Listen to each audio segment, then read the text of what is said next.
Welcome to the Mostly Pottered at Night. Mostly, I am Salem, joined by my co-host Graveyard. Hello.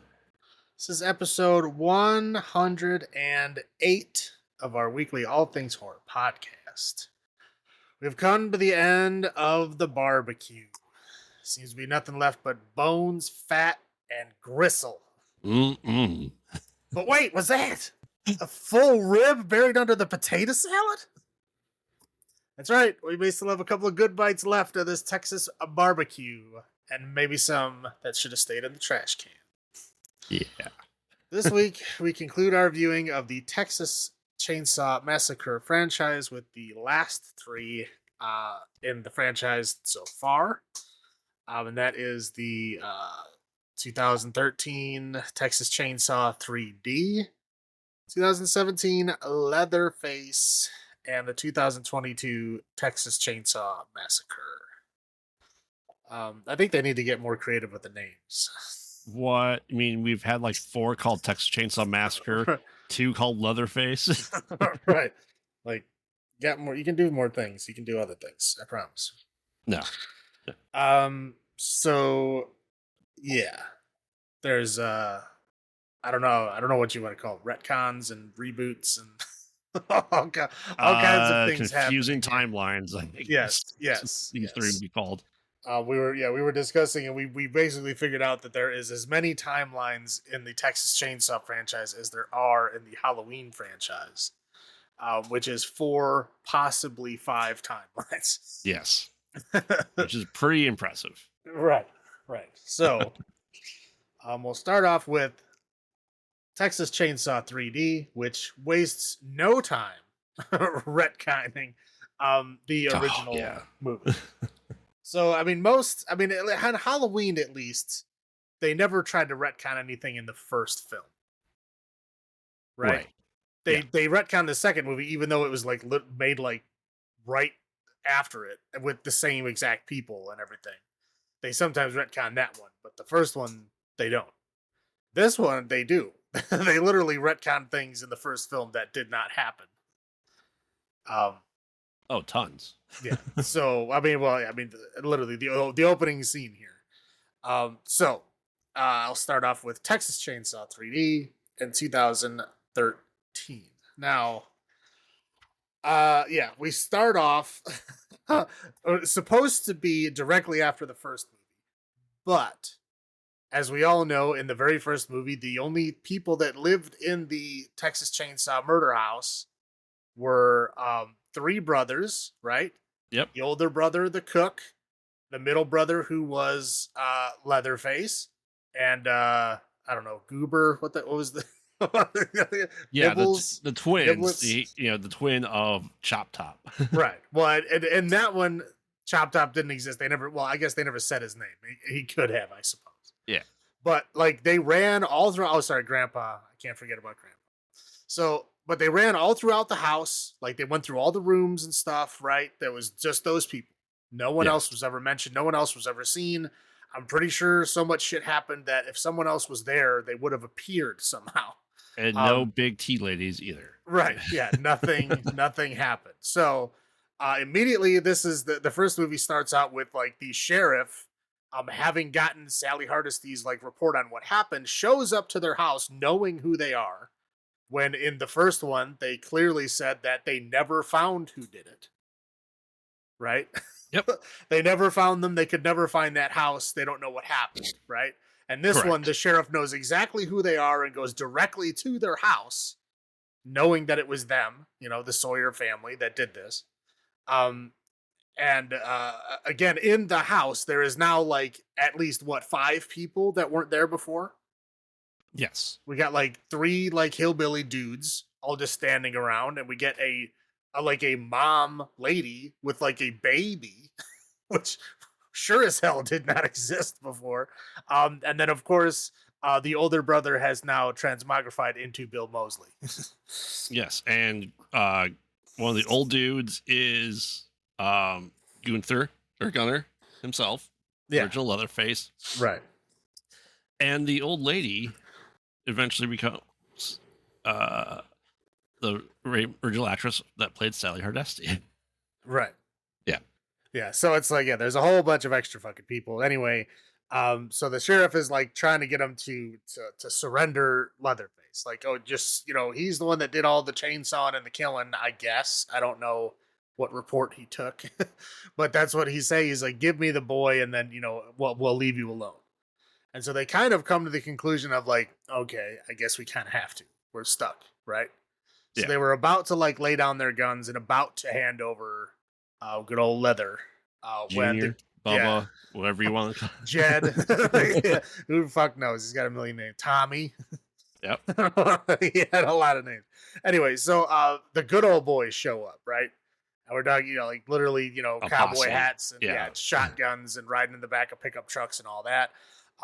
Yeah, they show up very shortly afterwards. A shootout occurs. Everybody's shooting at each other. All the Sawyers essentially die. The assumption is that they die, right? The house catches fire and burns down. But the one lady, the mom lady, and the baby somehow get out of the house. So this other like couple, because the man and the woman were both part of the good old boys, Yes. find her with the baby. The guy apparently just kicks her once, and I don't know, she dies. Yes. That's it. Like maybe she was injured enough from the fire, but she seemed fine. But no, he kicks her once she dies. They take the baby, and then they essentially run off with the baby to apparently raise it themselves. Yeah. So this takes place in 1973. Flash forward to 2012. Yeah, right. Yeah, now, yeah. So, quote unquote, 20 years later is, 40 years later. The timeline does not match up. No. I think we even said there was like the writer said he originally made it in the 90s, but then they changed it to 2012, but didn't change the script at all. Right. And I will say they did at least every time a date is shown in the film, they cover it up. They showed That was in 2012. Right. Yeah, they show 2012. Yes, we do know that is the year that this is taking place. That's why it's future, present time at that time. Right. But anytime they show any other date, it's always like faded out, like a picture is covering it, like something it's just slightly off camera. Like they never show the actual year that these things happen. So at least they did that, but it is very clearly supposed to happen in 1973, right after the first film. Right. At least they didn't lie to us. Right. Yeah, they didn't directly. M. Night Shyamalan did in the film. Right. They didn't directly lie to us, but like obviously something is wrong. You feel it immediately. Yes. So yeah. Now it's quote unquote 20 years later, and we get a girl. I guess working at a meat department. I guess we're supposed to get like how she's like attracted to the meat department in some way. I don't know. It's in her, right, yeah. That's like in her bloodline. Anyway, we learned very quickly that she was the baby that was taken by that couple. So she's kind of like the last living Sawyer. And we find out that her grandmother, well, I guess the grandmother was the last living like official Sawyer, and the grandmother dies, but she knew about her and then gave her all of that she owned, which is like her house or her money, all that kind of stuff. But anyway, she has to go there to claim it. And I forget where they were, but they have to go to Texas. But they were going to go to New Orleans anyway for something else. Yep. I don't know. I think they were going to New Orleans for fun. We never get to New Orleans, so it doesn't matter. But they were supposed to stop off and pick up her house on the way to New Orleans. I don't know how that was going to work out. But that's how it works out. So anyway, her friends all decide to join her. I will kind of name them as just her boyfriend. The separate guy, the cook, because he just talks about cooking all the time, and that's literally his only like feature. And then Hot Pants, because she just wears hot pants all the time. Her shitty best friends. Right. And how you would expect someone that wears hot pants all the time to act, that is exactly. She's like the physical embodiment of hot pants. Yes. So those are her friends. They all decide to get in this like van and drive down and to do this stuff with her to go down there. Anyway, so they're driving down there. They pick up some random hitchhiker dude on the way there. Like it's not hitchhiker like in the original Texas Chainsaw where he's like kind of related to them, and no. Like they meet him like states away. Let's call him the hunky hitchhiker. Yeah, I don't know. The hillbilly hitchhiker, the cowboy. I don't know what you want to make. But anyway, so they pick him up, but he again, he's states away. I was like, when I first watched this, I was like, they better not try to tie that in because he is very far away from, but no, luckily they did. Yeah. Spoiler, I guess. Not really. Okay, so they get there, like kind of a Wilford Brimley stand-in lawyer. Um Brian Murphy? Is that his name? Whatever. He's like dollar store Wilford Brimley. There you go. I mean, I've seen him in a lot of other things, but I always consider he's him Bill Murray's brother.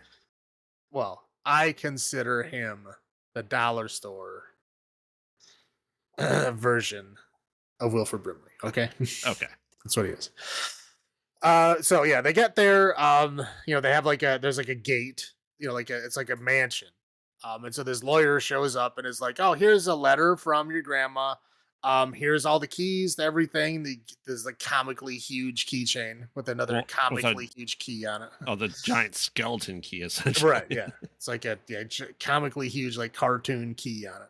Yeah. And he goes, "Yeah, here you go. Read the letter. Bye." She's like, "You're not gonna come in?" He's like, "Nope, I got stuff to do. I will see you later." So they're like, okay. So they open up the gate, they go in the house. The house it's a nice like mansion house, modern amenities and all that kind of stuff. So anyway, they're oh, this is great, right? This is awesome place. We should at least spend the night here, right? Because this is like our mansion. We should have a big party. So geniuses are like, yeah, let's go all of us. Let's all go, including the person who just inherited this house. No, don't stay in your house to see what you have in your house. No. Come with us to go get supplies for the party. And we're going to leave the guy that we barely know, the hitchhiker guy, there to watch the house. Yes, because he's going to unpack their stuff for them. Yeah, he's like, oh, I'm going to take in all your bags. I'm going to unpack all your stuff. I'm going to clean this place up. It's going to be great. I'm going to pay you guys back. And oh, by the way, I'll pay for all the supplies too. Here's a bunch of money. I don't understand this guy's whole thing. I don't understand why would you give them a bunch of money? But of course, they drive away and he immediately starts robbing them. So he feels like comic, like an old school robber with literally a bag of money. He just starts stuffing silverware and shit in a bag. It's like, dude, you just handed them a bunch of money. If you were that hard up for money, why would you give it to them? Right, trying to get everything that's potentially silver. Right. It's like, dude, you're not going to get that much from stolen silver than you just gave them $100. Anyway.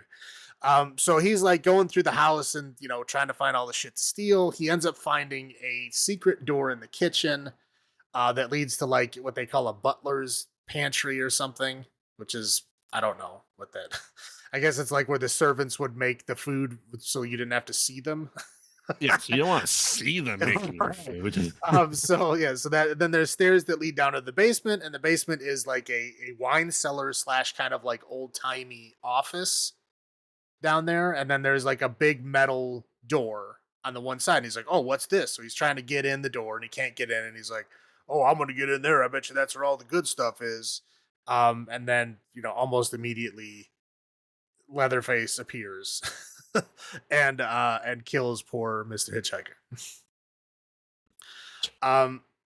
So the kids all come back, after they have hanging around the town. I think they meet Hunky, they meet the Hunky entire Cop. town. Yeah, they meet Hunky Cop. They meet the mayor, who was the leader of the Good Old Boys that burned down the Sawyer house. Whatever. They're just kind of being introduced to the town. I think those are the only people that we really need to know about. Yeah. The sheriff is still the same sheriff. There's the Hunky Cop that she was kind of having a vibe with, even though she already had a boyfriend. And then the other guy. Well, I mean, the Hunky Cop shoulder which charcoal to get. All right. Right. Which it wasn't even charcoal. It was wood chips. So yeah. I don't know. Well, whatever. I'm not a big smoker. Maybe he was talking about smoking or something. I don't know. So anyway, so they meet everybody. They get all the supplies. They go back to the house. Oh, no. We've been robbed. That guy was a jerk. Right, yeah. So they're like, oh, we got to go do something about this. So they're like, that kind of sucks. Whatever. We didn't really know all this stuff anyway. This was, whatever. let's just party, right? So they just start, like partying, drinking, listening to music, and dancing and playing pool as children do, And right? putting their cups on the pool table. Right. Uh, Blasphemy for sure. Yeah, the cook is like, I'm gonna cook you guys dinner, and like the most gross looking floppy steaks I've ever seen. He starts cooking on like this giant indoor grill. I don't know what that was. Anyway, so he finds the secret pantry door. He goes downstairs, and then when he goes down there, the sliding door is open. So he goes in there and kind of starts seeing the Leatherface's lair, our typical kind of like bone sculpture type stuff, right? And Um, his to-do list. right. And then of course the poor cook gets killed and hung up on or no, he just gets killed with a hook at Yeah, this no, point. no chainsaws yet. No chainsaws yet. I got, dude, I told you, I've been timing them all. This film, I will spoil it right now. We have 41 minutes until the chainsaw appears. Okay, Okay. so keep your pants on. Well, we'll get there. So, anyway, so he dies, but nobody hears him because they're all partying upstairs. Hot Pants, again, being the physical embodiment of Hot Pants, decides to seduce Heather is her name, the main character's boyfriend, right? Because they slept together once. Yeah, they slept together once before he was dating the Heather girl, so let's just do it again. Even though she brought the cook guy, which was supposedly her boyfriend.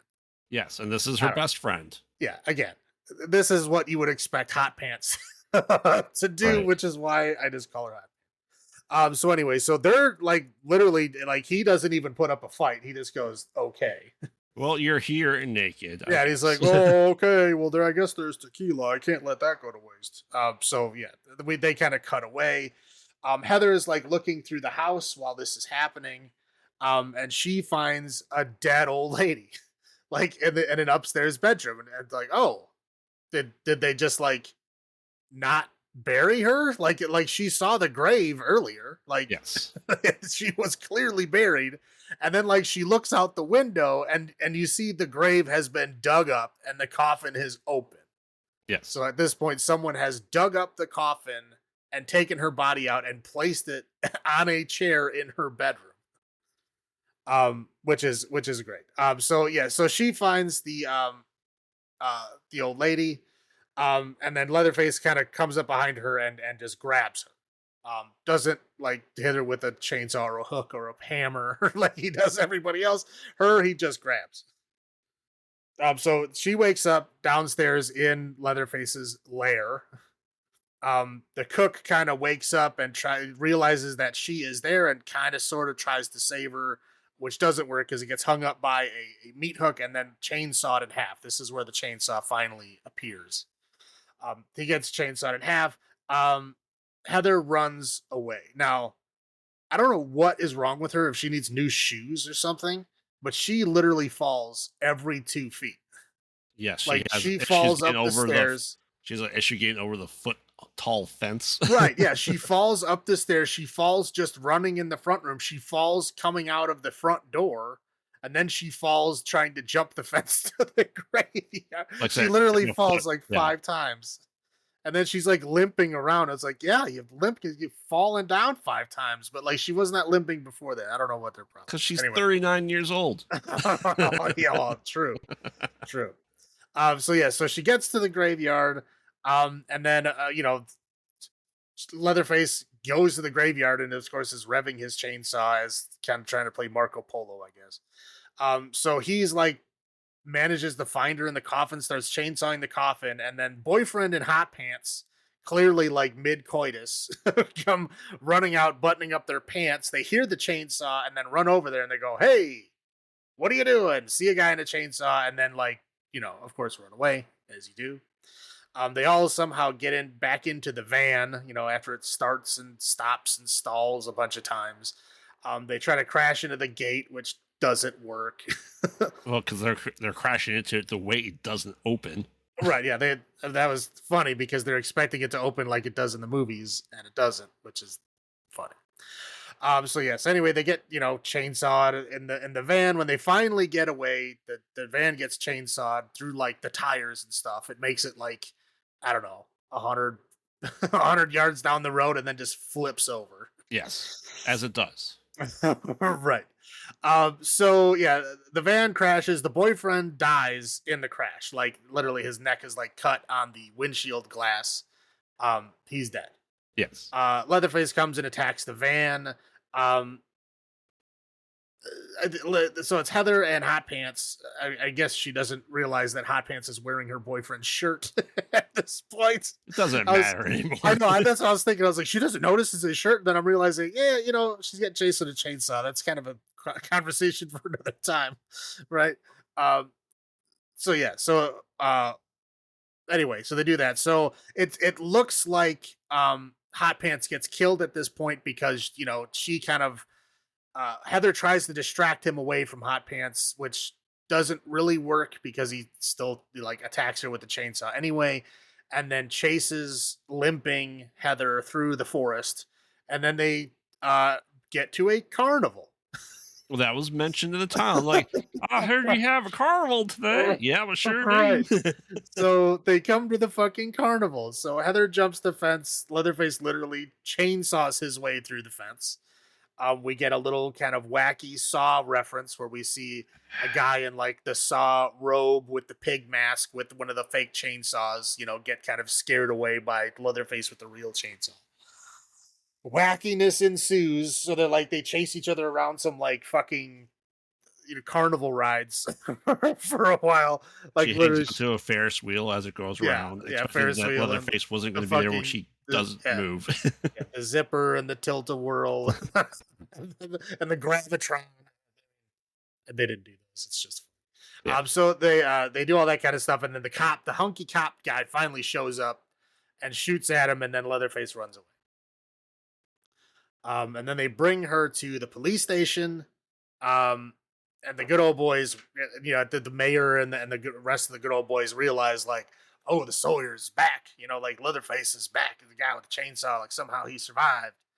And so they basically like try to reform the good old boys, like they're gonna kill the Sawyers for good this time. The sheriff can't stop me because I'm the mayor. Right. So we kind of get an info dump at this point, right? So we get like for some reason they leave all the police files in the same room as Heather. At paper files, as you do. Right. So she reads through them all. She realizes that the good old boys literally killed her family, that, who her family was, and blah, The Sawyers blah, blah. and the Carsons. Right. Yeah. All this kind of basically she learns the whole backstory of the fucking town. Right. Yeah. So as she's learning all that kind of stuff, this guy that I lovingly refer to as Officer Hayseed, because I don't know what his name is and I don't care. But he's an idiot. He shows up and he goes, "Yep, there's a crashed van here." And they're like, "Okay, just stay there. We're sending backup." "Oh, wait, I see a trail of blood. I'm going to follow it." You got your cell phone, boy. Put your cell phone on and then hold it like a cool tactical pose. Yeah. So yeah, he's holding his gun and his cell phone, and he, basically follows the blood trail through the entire house all the way down to Leatherface's lair, and then finds Hot Pants still alive in the freezer. Because she jump scares him. Yeah, she jump scares him, and then he shoots her in the head. And Mayor Good Old Boy is immediately like, "That never happened. Yep. Just get out of there. We didn't see anything. She was already shot." It's like, wow, you guys are great. You guys are this is a great old town here. Shoots Hot Pants. And then of course Leatherface pops up and just kills him. And basically he cuts off his face, and then we get a scene of Leatherface sewing together a mask and then sewing the mask into his own face. And then bizarrely the face then looks like it aged a decade. It gets very white. Right. It becomes like it's immediately like leather. Like, yeah, that's not like every other movie got it right. Except for this one. It immediately becomes like, ancient leather. I'm like, that's not I don't know. It's Maybe part of he's his got magical powers now. yeah, maybe Okay. he's got magical tanning techniques or something. Yes. I don't know. Anyway, so Heather at this point like escapes the police station because she realizes that the sheriff is trying to protect her, but the good old boys are planning on killing her because they find out that she is the last Sawyer and they want to kill all of them, even though Yes. she has nothing to do with it. So she calls the lawyer. The lawyer comes down and gives her more info dump. Right? He basically says like, "Yeah, I knew your grandma. Yeah, I suspected that there was somebody in the basement, but I didn't meet him until like 4 months ago. Did you read the letter? No, I didn't read the letter. Like, I told you to. yeah, fucking shit. So of course the letter explains the whole fucking thing, and she didn't read it, so she didn't bother. She didn't know what was going on. So yes, Leatherface was protected by Grandma, who kept him locked in the basement, and let him do his thing down there, I guess, but didn't let him out. So now he's out, but anyway, so Leatherface knows about her, just doesn't know what she looks like. So if you let him know that you're her, like then he'll protect you. Then he'll be like you'll be family at that point. Right. And she's like, okay, great. So yeah, then good old boys kind of chase her again. And she finds the sexy hunky cop guy, right? And she's like, "You gotta help me," and he's like, "Okay, jump in, I'll help you." And so then he immediately goes, "I got her, Dad." Of course he's Mayor Good Old Boy's son, who was in on it the whole time. So he brings her to the slaughterhouse, right? They all then converge on the slaughterhouse. The sheriff overhears the good old boys talking about it. Leatherface hears it from the cops' radio that he just killed, I believe, right? Yes. Yeah. Yeah. I was gonna say because I know they show like what happens there. Anyway, so they all converge on the slaughterhouse and they chain up Heather as kind of like bait, I guess. But they're more just gonna like try to torture her. I don't think they're really trying to lure him out, or maybe they are. Whatever, it doesn't matter. So they're trying to like sort of torture her. They manage to like rip open her shirt, which magically does not expose her. It just kind of floats in the center there. Well, and the what the cop says is after he tears her shirt, he goes, "Don't you tempt me." Right, which is it's just bizarre. I mean, I understand that they didn't want to. She probably had in her contract not to expose herself, and hey, whatever your contract says, it's just comical that it's a button-down shirt that all the buttons have been ripped off of, but yet even though through all her wiggling and moving around and gyrating, somehow they're always just stuck to her. It's Yes. funny looking. So anyway, so yeah, so that happens. They're gonna like kill her, and then the one guy walks away to go like turn on the fucking the what do you call that thing? The grinder machine. Yeah. So yeah, he turns on the grinder machine, and of course, but he's separated now, so that Leatherface shows up, and kills him, and then now they're in a showdown with Good Old Boy and the two Good Old Boys and Leatherface, and he almost kills Heather, but then Heather, basically says, "Oh, I'm your cousin," And he sees the Sawyer right. emblem burnt to her because when she was a baby in the fire, her mama's necklace branded her essentially. Right. Yeah. So he sees that and he's like, "Oh, okay, we're family, we're friends now." So yeah, we're gonna do that. So the Good Old Boys then try to lynch Leather because they knock him down, Yeah. and they like tie the chain around his neck and they're essentially trying to hang him and lynch him. And then Heather saves him. Yeah. And then we get the great line, "Do your thing, cuz," and she throws him the chainsaw, and then he kills everybody. Well, she kills the one good old boy when he's trying to power it on. Doesn't matter. Yeah. So then he kills everybody. She goes home and essentially just like accepts her legacy by, taking away his dishes and then I guess planning to make him. And the sheriff sees her. all of these like, all right, you go now get. Right. Yeah. So she's gonna just stay in town and be Leatherface's caretaker. Yes. That's it. And then we have an end credit scene Did you stick around for that? I did. Okay. Usually you don't. There's an end credit scene where she calls her parents over to come visit and see her new house. And because they were there when the Sawyer family was killed, they are greeted with a Leatherface chainsaw when they answered the door. So that's it. We're done. Yep. But this is not my first time seeing this film. I have seen it before, only one time though. So again, I thought I was keeping up on all the Texas Chainsaw, so I did see this when it came out. I mean, I can't say I was all that like impressed with it. You know what I mean? It's okay. There are things that I like about it. There are things that I don't like about it. It's mediocre. It's there. It's fine. Yeah. I Not was great, trying not to remember if I've seen this. I don't think I did.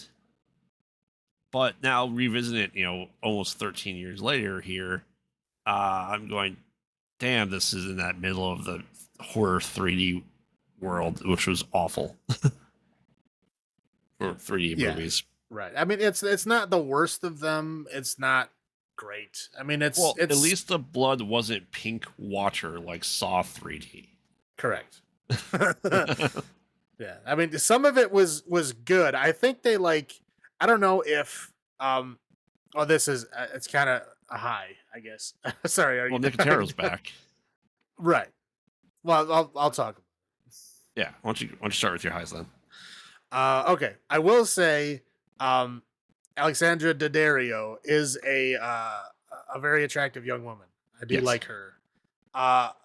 That's the good thing about her. The bad thing about her is she can't act for shit. she's terrible. We'll get there in a minute.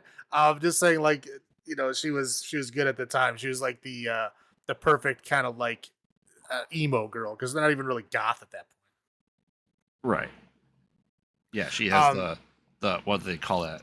The eyeshadow around the eyes, smoky eyes. Yeah. Yes, and it was permanent. No matter what happened to her, it never moved. Right. So even when she got bloody and then washed her face, it was still perfectly there. Perma smoky eyes. Yes. So anyway, the blood and gore for the most part was very good. It was done very well. And then all of a sudden at the end of the film, I don't know if Nicotero wasn't there for the last half of it, or if they just ran out of money. I don't know what happened. It went all bad CGI. Right. It went all terribly shitty CGI just in the last scene in the fucking the slaughterhouse scene. Yep. It's so bad. Before then it was great. In his lair, when he's cutting him in half and shit, it was good. It was nice, gory stuff. What do you expect to see? And then that last scene was just it was horrible. I was like, what the fuck happened? It just fell off. And I will say Leatherface is the trimmest he has been in any of these films in this movie. He lost a lot of weight. I guess the old lady was really keeping him fit down there. But yeah, he was looking pretty trim and young for being I don't know what, 60. Well, this is the idea. This is essentially almost 40 years later. Right. And if we go based on timeline established, he'd be 73 at this point in time. Right. Yeah. So yeah, but again, he looks good. I mean, we don't actually see his face, but you can tell he's he doesn't have as big as a gut as he did before. He was somehow being locked in a room, not chasing after people and getting cardio, he gets slimmer. Well, I mean, if his food intake is limited, then yeah, that's true. But yeah, that's all I got. I agree. Dario is fantastic. I do like her. She's in other things too. She was in a season of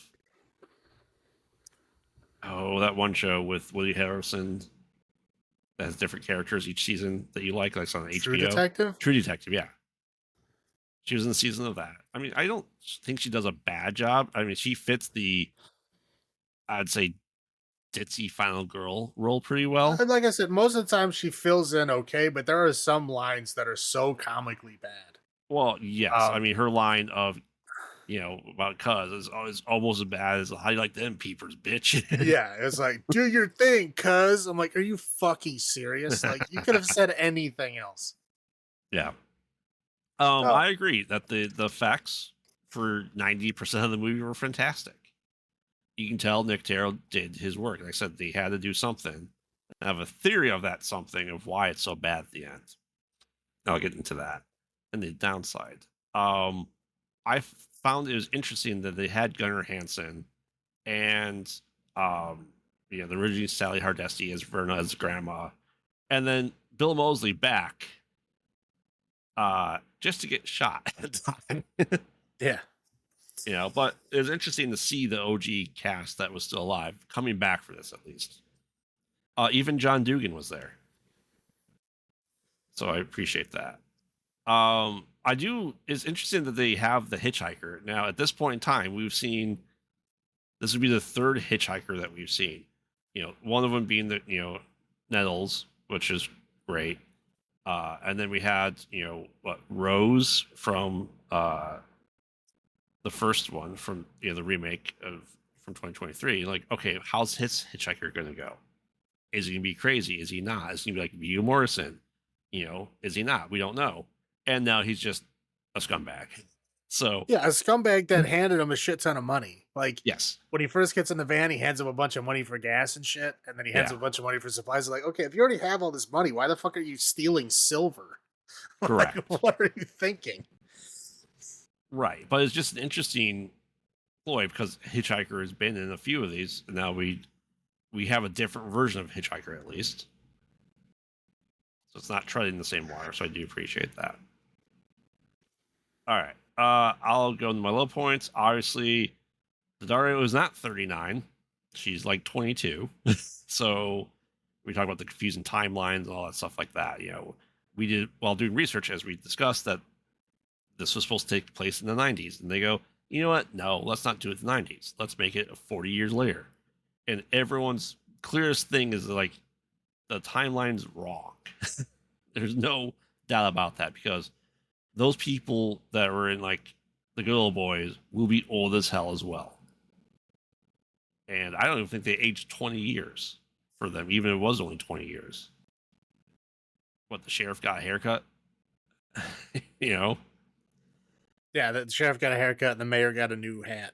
Yeah, that's about it. And a haircut. Yeah, that was it. Yeah, it was like they looked exactly the same. They didn't even try doing like any kind of like aged makeup or anything. Nope, they looked exactly the same. You're right. And how old is Leatherface? Like, he has maybe a bad knee, depends on what movie you watch. And he's, like I said, 70 to 73 at this point in time. And he's doing pretty well for himself at that age. I said it makes sense. 20 years later makes sense. 40 years later does not make sense. Correct. And is this a branching timeline? Don't really know. Oh, it is.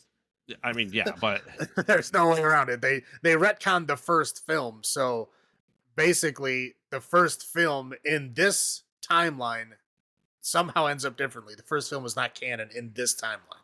Right. And it's just another one of those Halloween syndromes as well, where only the first movie exists. Well, that's what's funny about this one is like this one literally retcons the first movie. So you can't watch the first movie as canon in this timeline. If you watch this timeline, you have to start with this movie, which is weird because it references another movie in a way that doesn't make sense. Is Sally alive or dead? Don't know. I don't know. Unknown, because he says that he talked to her, and they found that house by talking to her, interviewed her. That's why they're going to press charges against them. Right, so, but in the files, I think it's alluded to that she's dead. Well, again, in the first film, they say she died a few years later. Right. So maybe they were trying to follow that, but somehow retcon everything else. I don't know. I don't know what they're doing. Who knows? Which is funny because they had Sally in this movie. They could have had her alive as Sally. They had the actress. I don't know. I honestly don't know what they're doing. I think it'd be interesting to have Bill Moseley play Chop Top again, because we don't necessarily know that he died. Would have been interesting if they had everybody there like as the characters that they actually were. Correct. That would be interesting. But no, they just added a bunch of new characters in Like, yeah, Yeah. I appreciate that they had those actors there. That's great, but like, why? Why are all these extra people here that were not here, a You have day ago? four of the most famous people from the Texas Chainsaw Massacre franchise in this movie, and they didn't play the characters they played. Yeah, Yeah, they literally do nothing. right. Other than get shot. Right. Uh I don't know if the pig head from Saw was supposed to be funny or saying we're more terrifying or better at 3D than Saw 3D, but it's just a weird thing just to have at a carnival where other people were not dressed up. Well, he came out of the House of Horrors, which, if you've ever been to a Yeah, crappy haunted house, they always have the guy chasing you with the fake chainsaw. yeah. I don't know. That chainsaw blade doesn't move when it's being revved sometimes. Almost all the time. Yeah.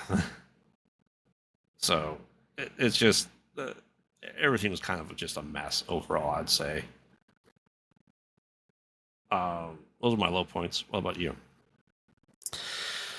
Um, yeah. So they started this movie off with the fucking stupid clip show again. I hate when the movies do that. I don't know. You know what I mean? Like, this is a fucking sequel. Like, if Yeah. you can't just like give people, like, I understand some people have seen the sequel without seeing the first one. I get that, but like, you have to realize you're watching a fucking sequel. Like, everything is not going to be laid out for you, nor should it be. But Mhm. yes, you should be giving them information, like, basic information as to what happened. And I think they do that well enough in that first scene without the fucking clip show. I don't know why they had this fucking clip show. It's like it just wastes time, and I hate seeing it. Um, the fire, the CGI fire in that first scene was so bad. Oh, Like, there's like Bill yeah. Moseley's like laying on the ground, going like, "Oh," having his death scene, and there's like weird CGI fire like all around his head. Like, Okay. why? I forgot that point, and I think this ties into the last 10% of the effects. That was clearly shot in 3D and does not translate well when not in 3D. Yeah, it looked terrible. Yeah. It looked very bad. I It think that's why looked the dumb. hands look bad being chopped off at the end scene too, because it's Okay. 3D. Whatever. Like, all the other like effects are okay. I don't like whatever. Those weird CGI effects are just stupid. Again, like, D'Addario's acting is very very hit or miss. Like, most of the time she just isn't like adequate. I wouldn't say it's great, but I would say it's adequate. But there's some lines that are just so comically bad. I think the worst one is when she, like, talking to her boyfriend. She's like, "Oh, what's wrong?" And she's like, pouts her lips, and she goes, "I was adopted." Yeah. What the fuck? Like, that's not the reaction you have when you find out you're adopted. The fuck is wrong with you? But there's a couple of them, but yeah, they're very bad. I have your chainsaw timer there at 41 minutes. Now, yeah, Heather, in her extreme clumsiness of falling down like 5 times trying to run like through a house that she is aware of where the furniture is, but she keeps tripping over everything.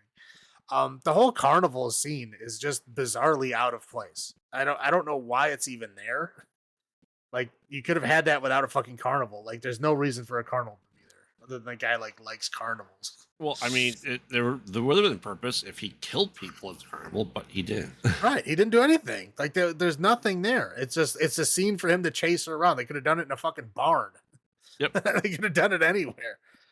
It was just goofy. But yeah, the pitchfork kill when she kills the guy with the pitchfork. Yeah, the mayor when he gets killed. Like, those are just horribly CGI garbage kills that are just so bad.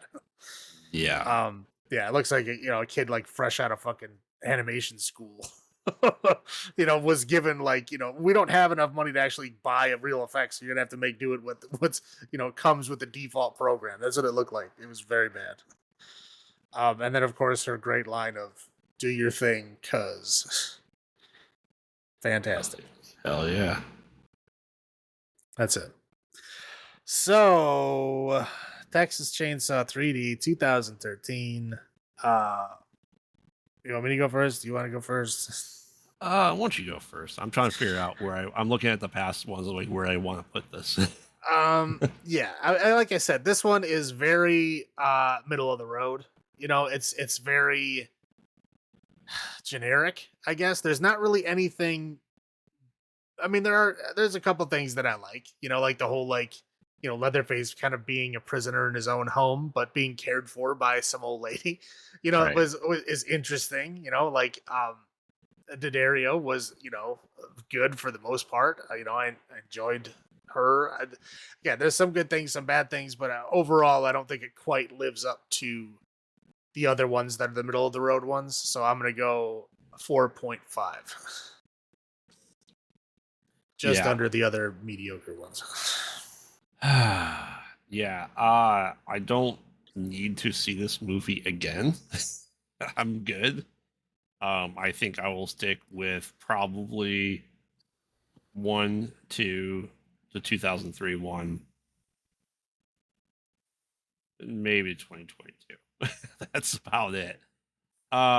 This is very forgettable. I think it's gonna get lost in that 3D world that exists from the 2007 to 2019. Let's say. Yeah. Uh I will give this 5 bone sculptures out of 10. It's just right perfectly middle.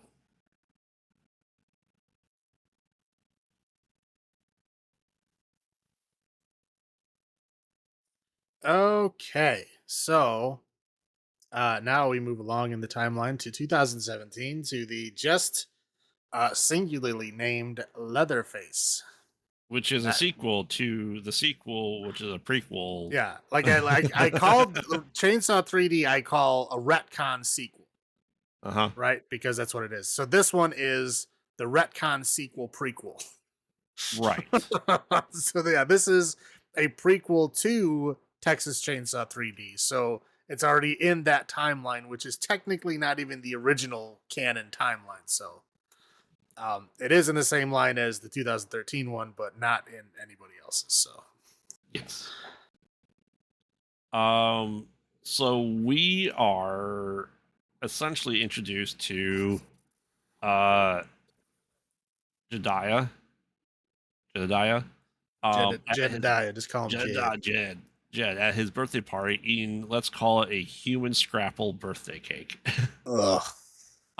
His mom is playing Verna, who was played by Sally Hardesty in the 2013 one, and and I don't know if it's his dad, his older brother. I don't know if they ever It's say it. Lily Taylor. Lily Taylor wasn't in 2013. No, but her character was. Oh yes, yes. Verna, the character, Yes, the Verna. grandma, right? Yes. Yeah. But I don't know if the guy that digs into his cake is like his dad, his uncle daddy, his grandfather daddy. I don't know.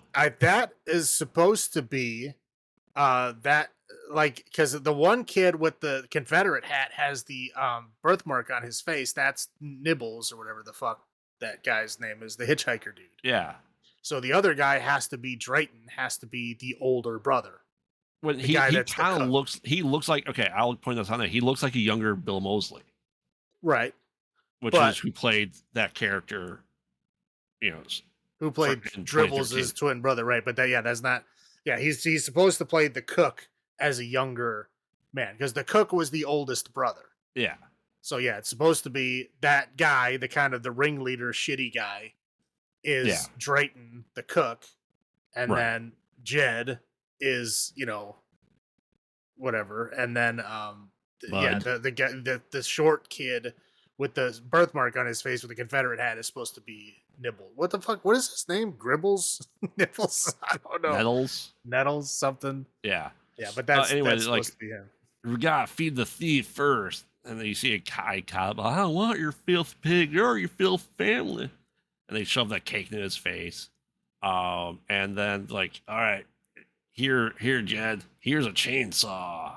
Yeah, Have this at it. movie, the timer stopped very quickly because it was It only did. 3 minutes. 3 minutes Yes. to chainsaw. But You don't see it again after this. there's an asterisk after that. And then you have to wait another hour and 15 minutes to see it again. In this hour and 30 minutes. Yeah, exactly. Yeah, it does not come back until the very end, but Yes. very short to chainsaw. Yes. But he's being, kind of goaded into, chainsawing him. He doesn't want to, Stratton, whatever his name is. He kind of leads him into it to cut him. He's like, I don't want to do it. And here's Grandpa with a hammer. Boom. And Grandpa's finally able to kill someone with a hammer. Well, We because finally have that. Grandpa was the best, and he's actually young enough. And like, what is this? The 50s? 1955. So Right. if he was 100 and something in this, so this would be 18 years. So he was only like 82 at this point in time. Whatever the hell it may be, right? No, that'd be 28 years. No, 18 years. Yeah. So anyway, we are introduced to another couple that are driving down the road. Like they see a kid laying in like a pig costume out of a pig carcass, wearing the pig head, and they chase them. And then the girl gets killed by the family, and then we get the sheriff showing up, and it's the blood god himself, Stephen Dorff. He's like, you took one of mine, I'm taking all yours. They take the boys into a sanatorium, I'd say, more or less. It's like a boys' home. Yeah, but now we flash forward what? 10 years? Yeah, I think they say Maybe 8 years. Maybe they're about 18 now.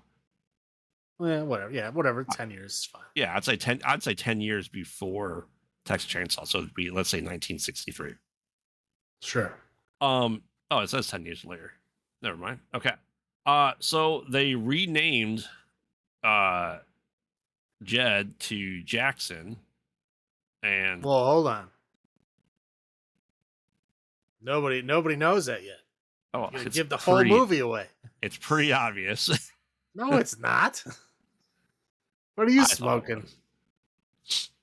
Bud is the obvious one that they keep pointing towards. Well, yeah, because he's the chunky kid that doesn't talk, has mental issues. Don't give me that shit. It's obvious it's the other kid. You didn't fucking know that.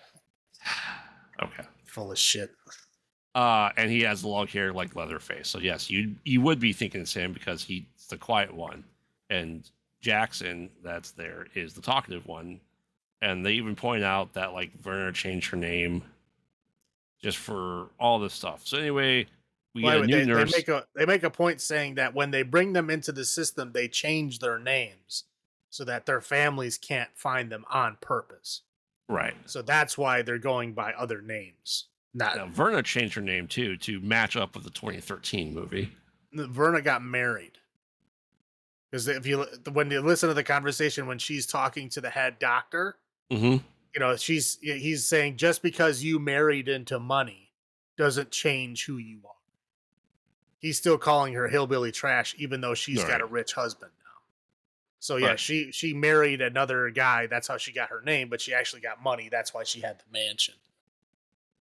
But it still leads her to being called a Carson instead of a Sawyer in 2013. Well, her official name is Carson, right? Because she got married, yeah. So then we meet a nurse who's kind of getting to know the guys. She thinks that Jackson is a really nice guy who kind of breaks up the fight. A real douchebag tries to fight up, Bud, and just like beat him up. And for some reason, even though Bud's clearly bigger than him, nurse kind of steps in, and then the two guys are fighting. I don't remember the guy's stupid name. What is his name? That doesn't matter. Just call him Tweaker. He's definitely a tweaker. Yeah, that's all you need to know. Yeah. Tweaker and burn victim. That's you don't need to know their names. Yeah. They start going, and so Tweaker and Bud go through electroshock therapy, which happens in the sanatorium in this time frame, 1965. Sure does. Yeah, it's terrifying. So anyway, they're kind of going through there. We get to meet, let's call her Heroine Heather, I guess. Who's like trying to feed a dead mouse to someone, or a live mouse to another person there at the home. Yeah, I call her the burn victim. Oh, that's fair. So the nurse stops it. She's like, "Oh, I'm gonna get you. I was just taking the bath." No, you weren't, but okay. So they're kind of just going through this stuff, and then I think this is where she pieces together, who these kids might potentially be. The nurse does. And then Werner shows up and, well, she hides in the woman's bathroom because they didn't want to go into the woman's bathroom and make sure she was gone because that's the ladies' room. And she kind of helps stage a breakout of the sanatorium where the I don't want to call them inmates, but essentially inmates riot and pretty much kill everyone there, including the doctor. And so Tweaker, Burn Girl, the nurse goes out. She happened to escape. Jed and Bud, they're like, all right, if any of you try to leave, Tweaker's like, I'm going to kill any one of you if all of you try to leave. So let's get in this car and go. And then they seemingly take, what scene was that from? Is that Natural Born Killers, like the cafe scene? Diner, yeah. It's blatantly ripped off of Natural Born Killer. Yeah. So they go to a barbecue place because we have to have barbecue. And they're just eating. Exactly. And like, does that guy got a gun? Yep. All right, let's cause a scene. All right. And they start killing people. Like, all of them. Yeah, I think the least believable thing in the film was that there was only one person in the diner with a gun. In Texas? Yes. Yeah. That's like rural Texas. Yeah, so anyway, they take a car, like, oh, how'd you get a car with no gas? Well, I didn't check. We were getting shot at. And all the while, like, Stephen Dorff's characters, like, trying to hunt them down. They find a guy who's kind of still alive. Like, what do you look like? What kind of car did you get? All right. And we get introduced to Iron Fist himself, Danny Rand, as a deputy. Yeah. Finn Jones. In 2017, that was like his year. Yeah. That was like Iron Fist was out. Like, I think Game of Thrones was still like okay at that point. Yep.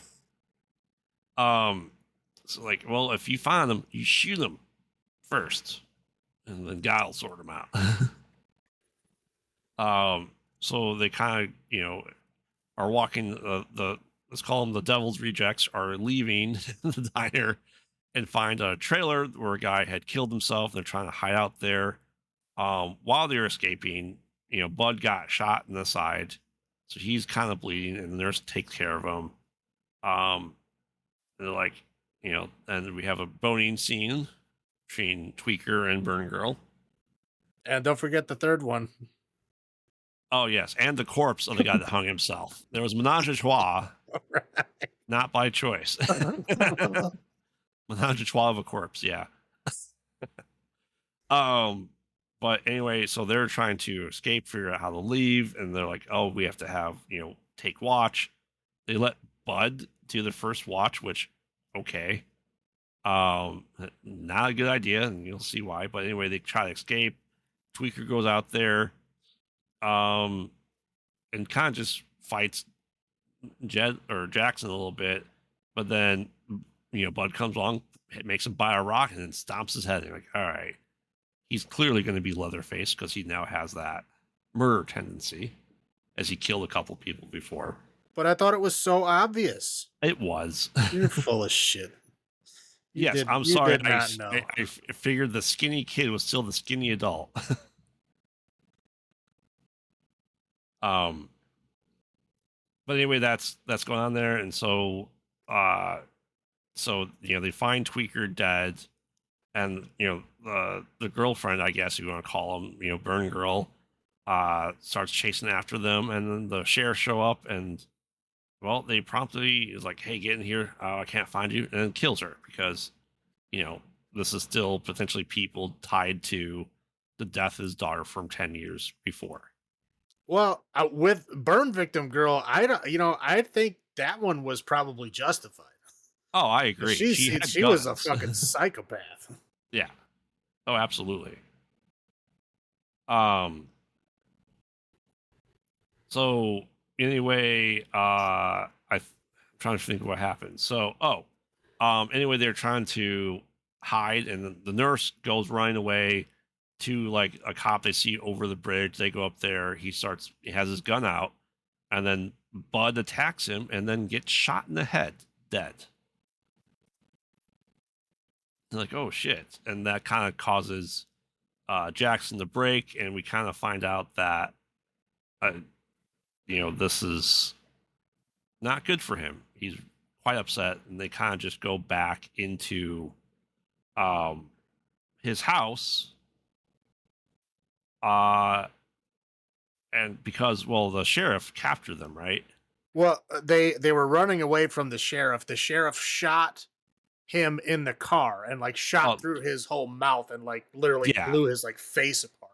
And then they right, crashed. And right. then when he woke up from the crash, he literally had him like strung up in that old barn that they Where were his daughter was killed, in. yeah. Right. And And then he goes, yeah, Finn Jones went to Verna and told him where they were in return for money because and he was like his on their real payroll. payment was death. Right, yeah. So that she killed him and then went to the barn. That's why Verna was able to find him at the barn Right. after he was like torturing them. Yeah. The So and then we get cop the was, yeah. right, and then we find out that that's really Jed Sawyer, that Jackson is. You know, that all of this was going on there, and then the Werner shows up, and then they beat the crap out of the cop, and they take the girl, the nurse, and the sheriff back into captivity. And then we can get like Jed now kind of being traumatized with the face and wearing, like, I'd say the best way to put it, the Mankind mask from the 1990s wrestler. Right, To yeah. hold his face together. Right, yeah, she has to like strap it on his face like this will hold it together. Like it was that fucked up. Yeah, right. So anyway, he's like, all right, son, you're home now. Here's your chainsaw. Have at it. Go get him, cuz. Oh, no, wait. I mean, Essentially. yeah, that's basically what happened. And then he just cuts the sheriff right in half. So anyway, as that's going on there, the nurse flees. Sawyer's obviously get chapped. She gets caught in the bear trap. And, well, I believe what happens is Jed's over her with the chainsaw, and she's like, don't listen to your mom, she's crazy, while her mom's saying like kill because he's reluctant in the very first part, but now his brother's dead or cousin's dead or baby, I don't know what he was supposed to be. So now he's like, all right, now he's a murderous rampage, and because the nurse insulted his mom, he kills her. Yep. So while that's going, after that is all done, kind of set everything on fire to try to hide the tracks to set up for something that's going to be 8 years later. And, well, Leatherface makes his first human face and puts lipstick on. Because it's a lady face. Right. End the movie. Yep. This was definitely the first time I ever saw this movie. Yeah. Funny enough, I thought I had seen every single movie in the franchise. Like I was like 100% like, yep, I've seen them all. And like this one, I think this one and Texas Chainsaw 3D, like in my mind, were the same movie. Texas Chainsaw 3D, I did for sure see. This movie, I have no fucking idea. I don't know where it came from. I don't remember seeing anything about it. Like I remember seeing it in the list, and I guess I just assumed it was this. I don't know why I thought it was the same movie, and I didn't put two and two together. But yeah, I'd never seen it before. I had no fucking clue about this movie. Yeah, I remember seeing stuff for this when it was coming out, and I'm just like, I feel like I did see the 3D by that point in time, potentially, and just go, I don't care to see another prequel of Leatherface. I don't think I was missing too much by not watching it then either. Yeah, the marketing must have missed me because I didn't see anything for this movie. Yeah. And I guess the reason why he did a prequel, so I think it was the same guy. He did that because he wanted to be a place for people to start over in this new timeline. So he just kind of like retconned the shit out of a retcon movie. So yeah, again, it's like the Texas Chainsaw 3D wasn't necessarily bad. It was just mediocre, but like building stuff on that foundation, which couldn't even like stick to the original movie's canon. Like that is not a shaky foundation you should build on for sure. No. But I will go first with my highlights.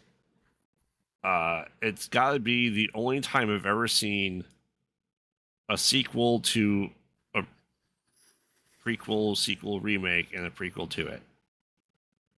I can't think of many other movies that have done this formula in a franchise.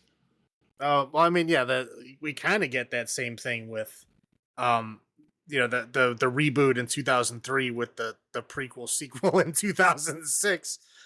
But at least that, like, it was its own timeline, right? It Yes. rebooted it. This is like, yeah, it tried to be a sequel to the original and failed in that, and then it did a prequel to that failed sequel. Like, I don't know what the fuck these people were thinking. This is the biggest in this time frame between movies of events. We have a 57-year gap in the timeline from 1955 to 2012 in this timeline. That's the biggest one of all these timelines that have existed. Okay, I just thought that's interesting. Well, technically, I mean, the funny thing is that in the Texas Chainsaw 3D, they never officially said it was 73. That's true. You know what I mean? So, like, who knows? Obviously, if we go by the character's age, baby to young woman, that's 20 years. Right? Yeah. That's it. That's the time frame. So if that was 20 years, that means that in this timeline, like, the original film happened in 1993, which again makes this prequel even worse. Yeah. Because they tried to go with the original timeline, not understanding that the timeline is fucked. So now this one goes all the way back to 1963, meaning there was 30 years between this movie and the next movie. Yeah. Absurd. Yeah. I like that character that played Franklin, Sally's dad. There's a Hardesty in this. It's interesting to kind of throw that in there as like a little Easter egg, I guess. Well, yeah, in the original film, they did, like, live there. The Hardesties lived in that area, like the old derelict house they were looking at, right by the Sawyer's house, was their family home. So, like, technically, the Hardesties did live there. Right. You know, the sanatoriums and asylums that existed in American history were fucked up. And I think this shows it too. I think it shows it really well. Well, I think the more fucked up thing is they were very fucked up, right? Yeah. And then they, like, made them, like, kind of sort of normal-ish. And then they just closed them all. Yep. So, and then all those people that were in those sanatoriums, what did they do with them? Let them out. Yep. Here you go. Here's a bus ticket. See you later. Like, it blows my fucking mind what the healthcare in this country was. Like, and you imagine why, so many people are so fucked up, and why mental health is such, like, a weird stigma. It's like, this country has fucked mental health since the beginning. Right. Yeah, it's just interesting. And then I'm just reading some notes that people had that the Pyro Girl was supposed to be an homage to Chop Chop and his love of fire, which is interesting. Okay. I don't know why. I mean, yeah, it doesn't add to the lore in like, the least bit. Chop at least was, like, a fun character. Right. Like, she was just, like, literally whenever she was on screen, everybody was, like, on edge. Everybody was, like, afraid to move because she was, like, so, you know what I mean, volatile. Like, she was gonna explode. Oh yeah, yeah. I like Steven Dorff in this movie. I think, like, realistically, if that's what happened in Texas, I can see him acting exactly the way he would. Well, yeah, no, I mean, I kind of understand where he's coming from. Obviously, he took it too far. Obviously, he was fucking asshole about it. But, like, I get it. Right. There's nobody to keep him in check. That I understand how that happened or how that got there. Right, and he just reminded me a lot of the sheriff from Devil's Rejects. You know, it's like I feel like this movie took a lot of stuff from other movies and put it into its own. For sure. Yeah. That's all I got for highlights. What about you? Yeah. I mean, I thought Steven Dorff was great. I thought Lily Taylor was great. It was fun seeing Finn Jones. You know, because Has he Iron Fist or again he had like yeah. that meteoric rise where he was just like in everything, and then all of a sudden he was in nothing. Yep. It was weird. It was right around that time period. Anyway, but I thought they were great in it. Everybody else not so much. But I did like how it was like a road movie, right? It's totally different from all the other movies in here. I It's not about the Sawyers. right. It's there are lots of things I don't like about this movie, but one of the things I do like is that it was at least it was a little different. You know, it was like a spree road movie Mhm. rather than like a typical slasher as what most of the movies in this franchise are. So at least it tried something different. Right. The twist was interesting, right? Because I mean, you know, most of the time they're pointing you towards, you know, Bud is Jed, right? Bud is the Leatherface. Because like Leatherface, as we know, is like nonverbal, right? He just like moans and wails and is violent. And Yes. so we get an overweight kid that is nonverbal, that moans and wails and is violent. It like kind of points to be like, yeah, this is him. But again, the little kid version of that, you know what I mean? They never explain how he would have gotten that way. But again, it's heavily implied that Bud is Jed. But you don't really fully realize that, well, he can't be because he fucking dies.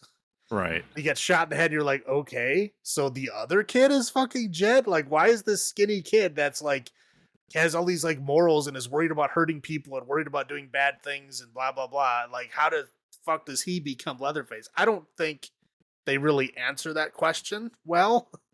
Trust me, that's on my other side of Yeah, this. it's like, but the twist of like who is Jed and like how they never officially answer it and they kind of leave it up in the air is like who is it? It's one of these characters. I'm almost positive, right? Because otherwise this wouldn't make much sense as a film in the Texas Chainsaw Massacre franchise otherwise. But like which one of these three boys is it? Right? We don't know. So it was an interesting kind of twist when you get like when the kid that you assume is Leatherface dies. And you're like, oh, I guess it wasn't him. And I will say the chainsaw blood effects. Yeah, there's not a lot of them in this movie No. because majority of this film is chainsaw less. But when it Majority's does, guns. yeah, but when it does show up, it does do a good job. Like I thought it was, you know, accurately blood and gore as it should be. I thought that was great. Okay, low points. Number one is that fucking meat cake. Dear God, that was fucking disgusting. I was like, it was like droopy rotten meat scraps covered in like icing. Oh my God. Melted icing. Oh, it was Yeah. so gross looking. I was like gagging just looking at it. It was disgusting. Anyway, so yeah, the chainsaw timers, there was 3 minutes. But then again, as an asterisk there, that we had to wait another hour and 15 minutes until we get to see it again. And technically, the 3 minute chainsaw, no one did die by chainsaw. Correct. So there wasn't a death by chainsaw. It did run though. I usually went by when the chainsaw is running. Because you can't do it just looking at the chainsaw, because that happens all the time.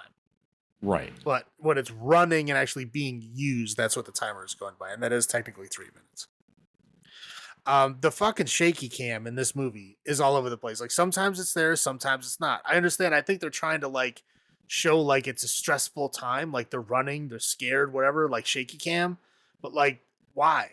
Why do people always do that? There are other ways to show stress other than fucking shaky cam. And like Well, because everybody, then the camera becomes like a member person running with them and doesn't need to be. right? Like if it's a found fucking footage movie, I get the shaky cam. That's part of it. Right? Right. I get it.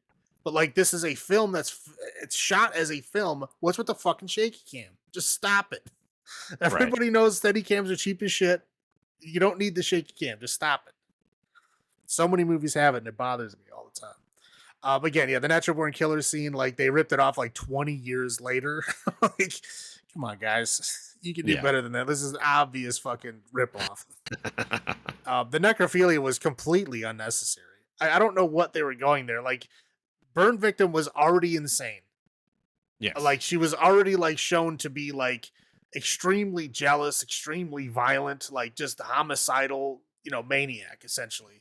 The necrophilia just, what is it adding? She's Nothing. already insane. Like, we know that. Now she's got to be super creepy too. Like, just don't. And the thing I really didn't understand is that Drayton in the original movie, right, was the cook. The Yes. thing that they always made fun of him for is that he didn't have the stomach for killing. Right. He didn't want to be involved in the killing. Like, he didn't want to be there. He just was the cook. And in this movie, he's like a kind of like a puppet master almost. Yeah. Oh, yeah. He's like he's a very really like on to kill. Yeah. right, like he's like very into killing. Like, yeah, he technically doesn't actually kill anybody in this movie. Like, he always tells somebody else to like let go of the chain or or do like that. But he's like the fucking ringleader. Like, he is very involved in these deaths. And that's like kind of the whole thing that they made fun of him for in the first movie. Like, I understand they already retconned the first one in the movie. This is a prequel to, but it's still just stupid. Like, if you're going to include those characters, at least keep them true to the character. Like, that Drayton character is only in the movie for like 30 fucking seconds and you still couldn't maintain his character. Right. Not hard. Right. But it was just very stupid. But that's it for me. What do you got? Yeah. I feel like this changes Leatherface completely as a character. It does. It really does. Like, it doesn't feel like a good Leatherface like story. It doesn't feel No. like this would explain how he got there. No, like we're saying that he wears a face mask because his face was disfigured from being shot. That he was a moral person for the most part, stopping fights. That he didn't want to kill people, and also he became a simple mute from this event. I don't buy it in the slightest. No, yeah, it doesn't accurately lead him to be who he was.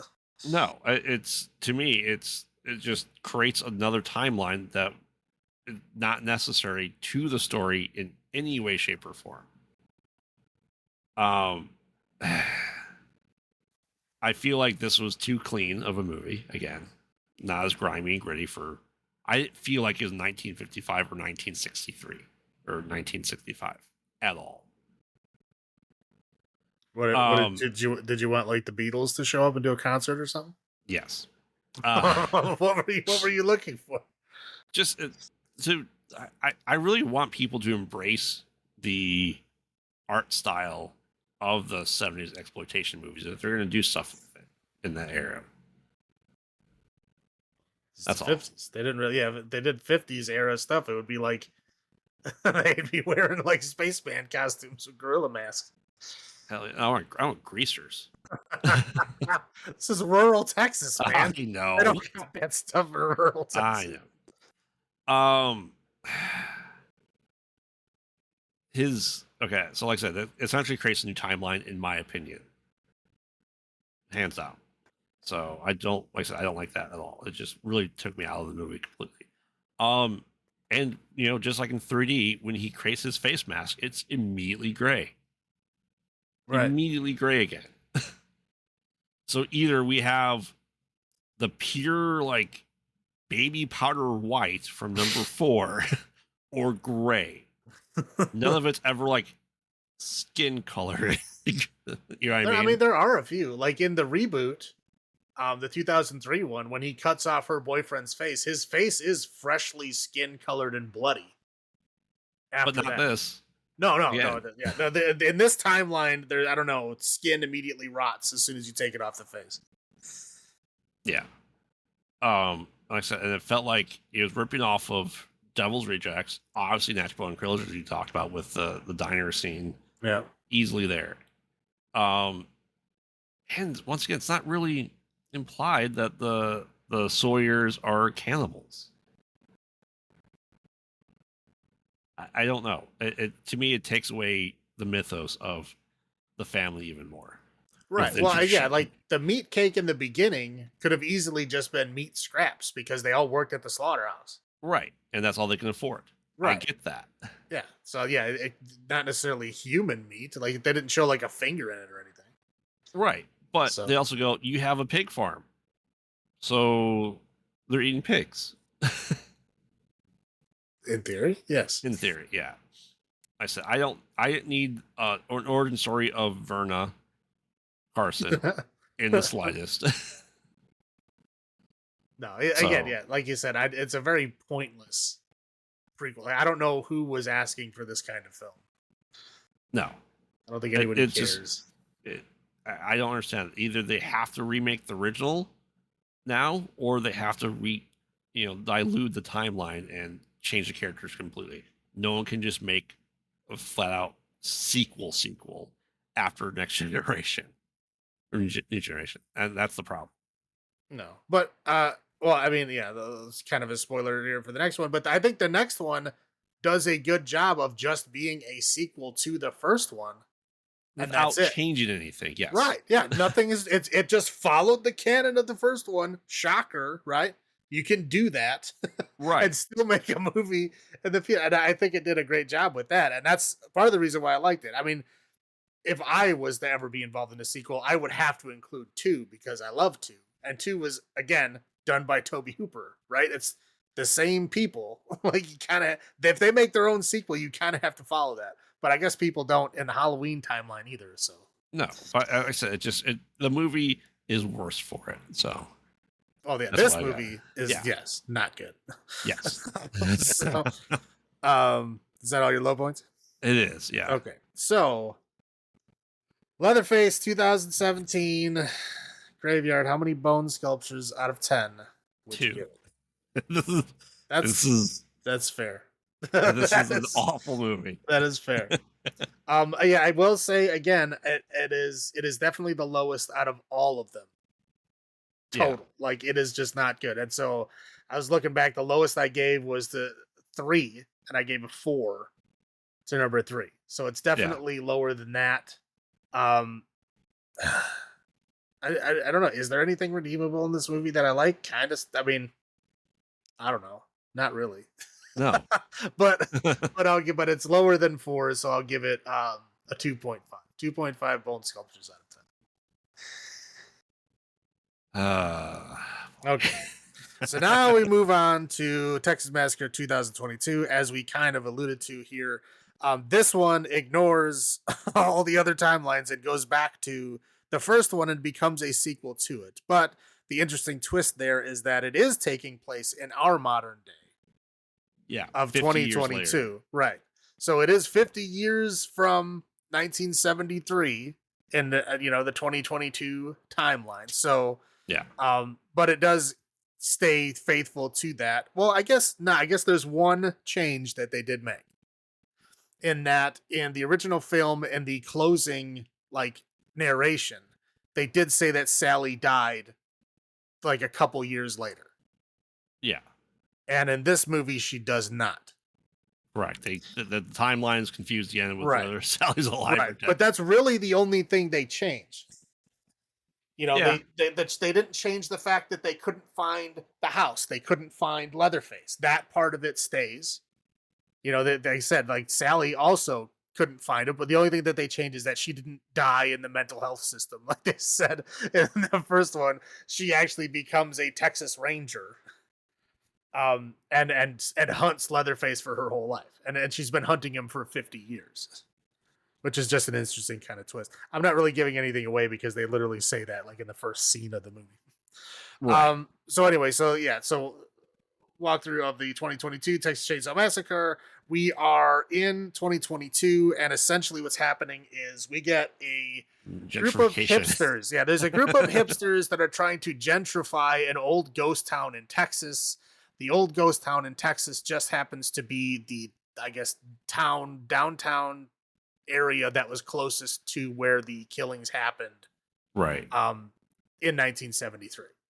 So, of course, everything in the area shut down. It's a ghost town. Everybody has left. And these hipster, I guess one is a famous chef.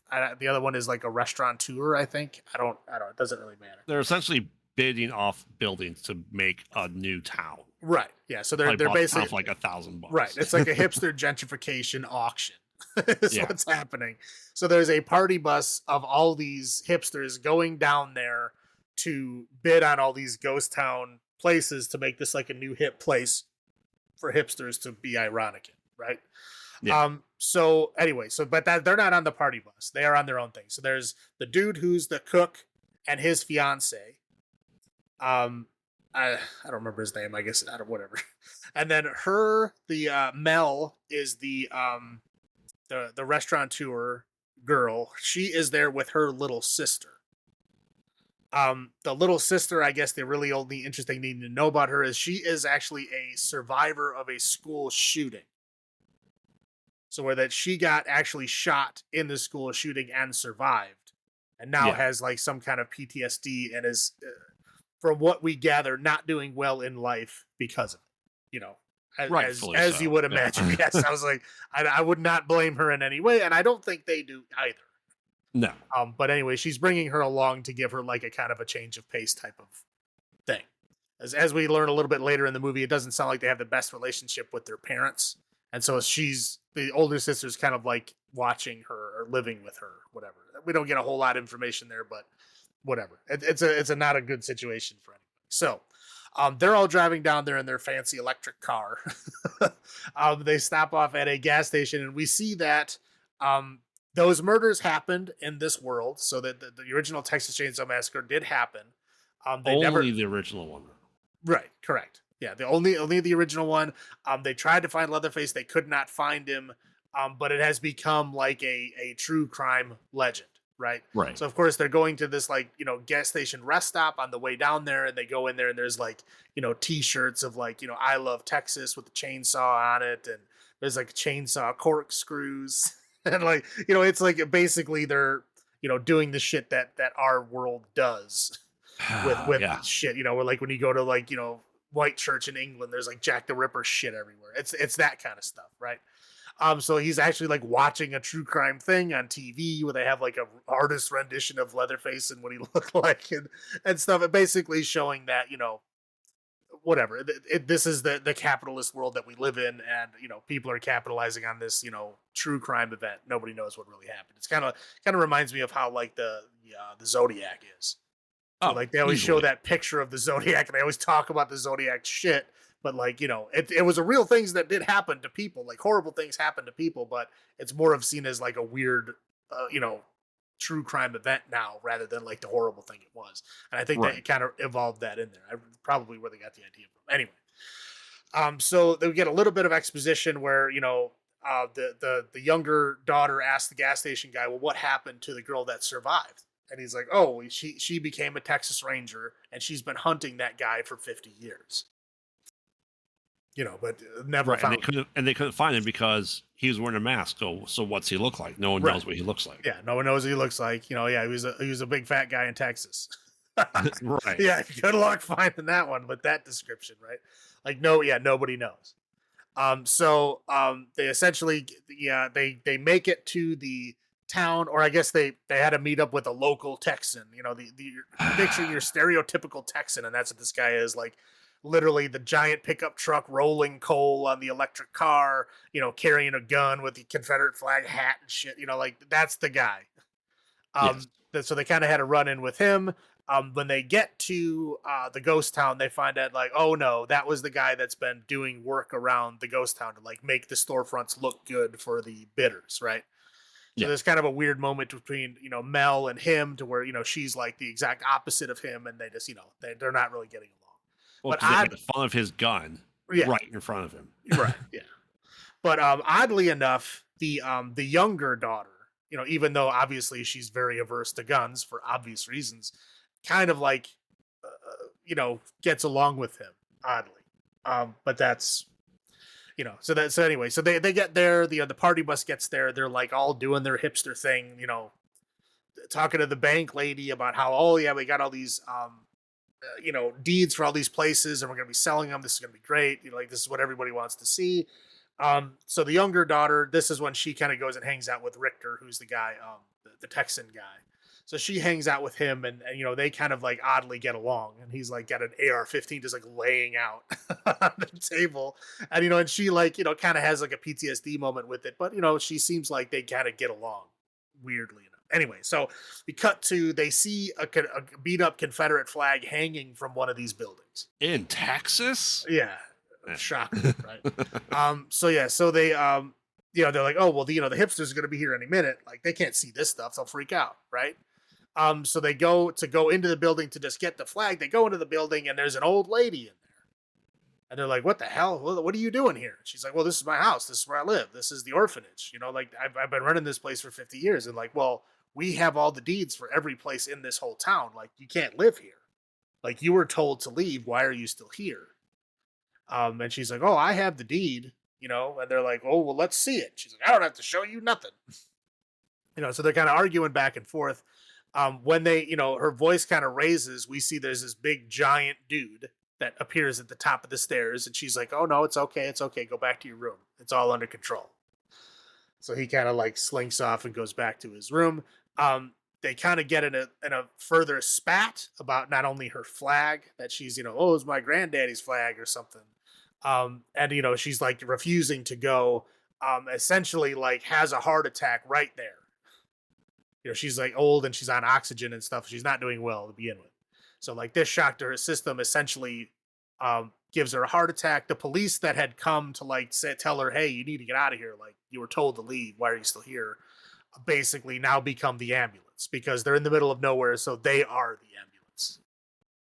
This is a police like paddy wagon van that they have. Right. Yeah. So anyway, so they you know, they have to bring her to the hospital, you know, to whatever to try to save her, as I think she was technically not dead at this point. But so they throw her in the van. The big guy that appeared at the stairs goes in the van. We never actually see his face. It's always like blurred out.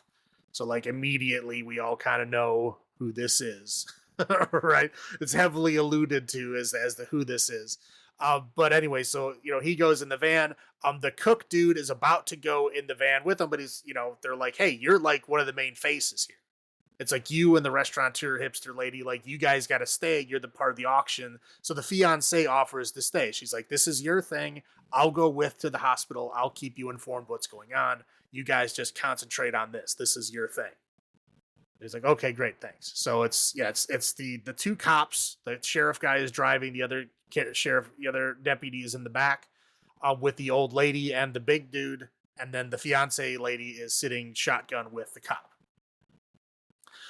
So they start driving, and then basically the old lady just kind of conks out and dies. Yeah. And this immediately drives big dude to a murderous rage, who then just like grabs. It's a great scene. He grabs the cop's arm, breaks it in half, and then stabs him in the throat with his own arm bones. Yep. And then as this happens, he gets his gun out to try to shoot him, and you know, quote unquote unknown big man, you know, kind of just twists his arm around and he fires straight forward. It hits the sheriff in the neck, and you know, blood squirts everywhere. So he, you know, kind of again turns off the road and smashes into a tractor that's sitting in the middle of the field. Of the sunflower fields. Right, of the sunflower, because I guess where this area of Texas is known for their sunflowers. Or they harvest them for, I don't know, seeds, I guess. Sure. So anyway, so they kind of, you know, come to the fiance comes to, you know, and then looks behind and she sees, you know, that no one is in the back of the van except for the dead cop. And she sees the big dude, literally cutting the face off of the old lady, cuts it all the way off, and then puts the old lady's face on his face. And now we realize, oh, it was Leatherface the whole time. What a shock. So as that's happening, you know, she's trying to stay quiet and stay down.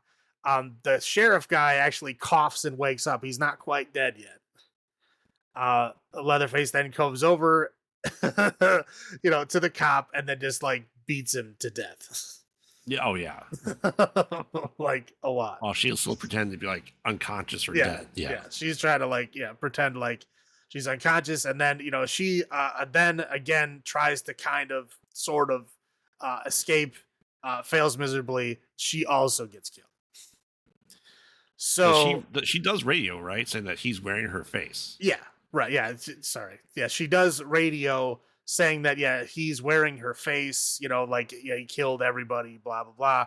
And the gas station guy overhears this. Yeah. This is the gas station guy from the first scene in the movie, and he calls Sally Hardesty Yep. and says, "I think he's here. I think he's back. You need to get here and figure it out." So we see an old Sally Hardesty, not the same actress. No, because unfortunately the actress passed away. Right.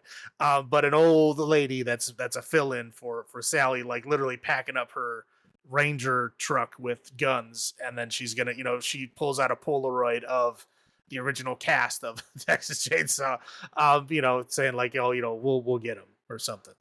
Yeah. So then she heads out there. So then we see Leatherface has now killed everybody at this scene, and then just starts walking. And I'm guessing, they didn't get too far away from the town, so he doesn't have too much to walk. So anyway, we go back to the party scene, to where Mel has realized that her little sister is not there, right? So the party is in full swing. Everybody's having a good time. But it's starting to like rain a little bit, so everybody decides to move the party onto the bus. Right. And then Mel and the cook are like, "Hey, I can't find my sister. Let's go find her." So they go back to the orphanage for kind of like a double purpose: one, to find her, and two, to find this deed. Right, because the cook says, "I swear I have the deed." Right. Well, she can't be lying. She's dead. Right. So we have to make sure that we didn't kill her for something that was her house. Like we didn't kick her out of her house. Right. Yeah. So they're like trying to CYA immediately. Yes.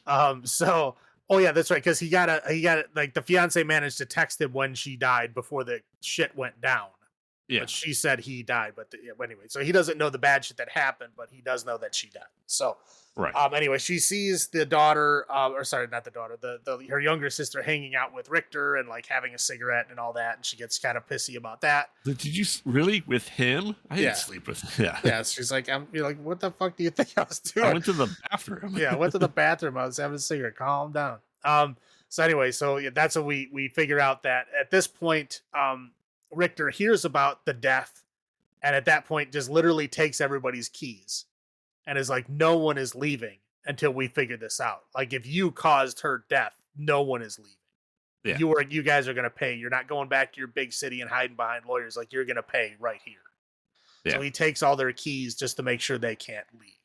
And comically sized keys from the bus too. I'm just throwing that out there. So that's when they go into the house to like CYA, like, okay, let's see if she's got any paperwork or the deed to find out what's going on, so we can, cover our ass and figure out what's going on. So they go into the house, they're looking for papers. She does find the deed. Yep. But not before boyfriend meets Leatherface in the kitchen downstairs. There's chopping and slicing and all kinds of fun stuff happening. Seemingly dying. Yeah, seemingly dying. He has a giant like cut like in his face, and like literally his jaw's like hanging off, but somehow he is not dead. And then Mel goes upstairs and hides under the bed, and we get a lot of like walking around of Leatherface upstairs, like he's doing something. We don't know what he's doing. Like at first he like takes out one of the old lady's dresses out of the closet and like sniffs it and seems to be like sad, and then he's like doing like literally putting makeup on the face on his her face makeup, yeah, right, yeah, like other kinds of weird shit. Is it while that's happening, the cook dude walking down the street, with a giant thing. So, Richter comes out like, "What the hell are you doing?" And he goes, "Oh shit." Like, yeah, you are in a bad way. So he's like, "Oh wow, what happened?" The bank lady is like, sees it and is like, "Oh, what's going on?" They don't know what's happening, but they know some kind of attack happened. So bank lady just kind of ignores it, goes back to the bus, and like, "Haha, nothing's happening. Everybody's fine." And then Richter is like, "Oh, I'll go figure this out." So Mel is hiding underneath the bed. He basically grabs a hammer, smashes through the wall, and pulls out his Excalibur.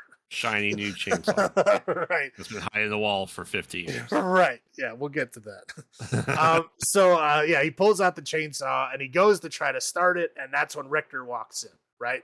And Yep. Richter comes upstairs, and Leatherface hides behind the door. And so Mel, hearing and seeing Richter coming up the stairs, like there's a kind of a tall mirror leaning against the wall, and she like moves the mirror enough to where like Richter can see that Leatherface is behind the door. It doesn't really help much. It As, helps. No, it does him no good. yeah, so he manages to like avoid the first hammer blow, but then the second hammer blow literally like breaks his leg in half. Yeah. So he's not going anywhere, and then he, gets the hammer blow and then dies and then gets the hammered, and yeah, he's very, very dead.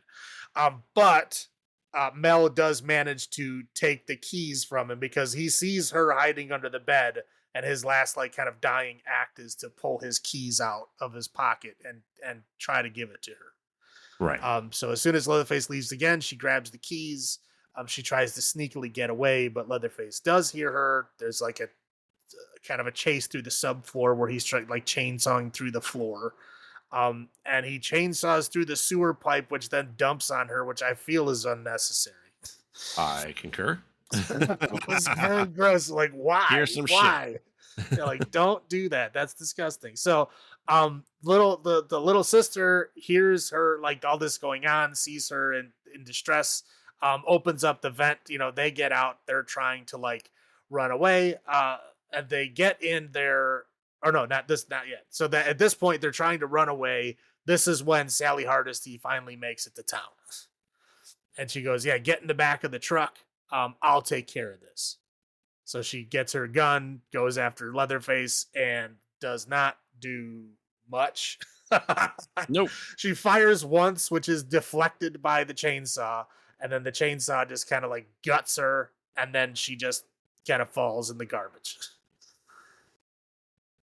Oh wait, no, I guess. Or he buses first. Yeah, that was the buses before this point. Anyway, sorry. Yeah. So first, before Sally Hardesty shows up, they run to the bus, right? Because they have the bus keys now. So they run to the bus, they give the driver the keys, like, let's get the fuck out of here. And the guy goes to start the bus, and they start moving, and he's like, oh, the wheels are messed up. He gets out to go check we hear a very like a tiny little chainsaw noise, like and then a we mouse. See his head like flopping, and like, okay, this guy's obviously dead. And so everybody's still partying on the bus. Nobody knows what's going on yet. Nobody has warned them. No. So the Mel and the little sister just kind of like go all the way to the back of the bus, and Leatherface gets on the bus and just massacre. This is really, I guess, in my notes. This is the real, like an official chainsaw massacre. This is it. It is happening in Texas. It is literally living up to its name. There's a lot of people getting killed all at the same time with a fucking chainsaw. So this is brutally torn apart. Yes, yeah. There's people getting cut in half. There's people like literally holding their guts in and falling over the floor. I mean, the effects are great in this scene. It is just a lot of hipsters getting chainsawed to death. Right, and the opening part of the scene is what's shown in all the trailers. Yeah, right. Yeah, it's like all the hipsters go like, "Oh, who's this guy? Here's my phone. I'm gonna cancel you." Right. Yeah. So they literally all get like fucking chainsawed to death. Even the bank lady gets cut in half trying to leave out the window. So yeah, Mel and the little sister go in the bathroom, and they escape through the sunroof. Yeah.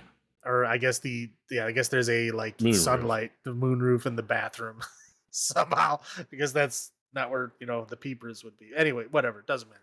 So they get out, but like literally everyone else in the bus is dead.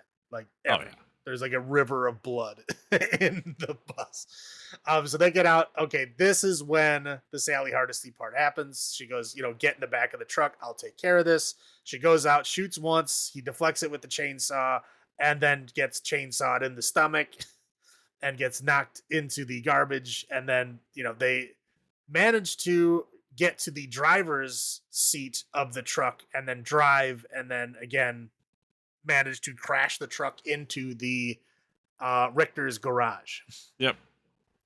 Mel is then like pinned inside the car with some kind of metal rod. She can't move.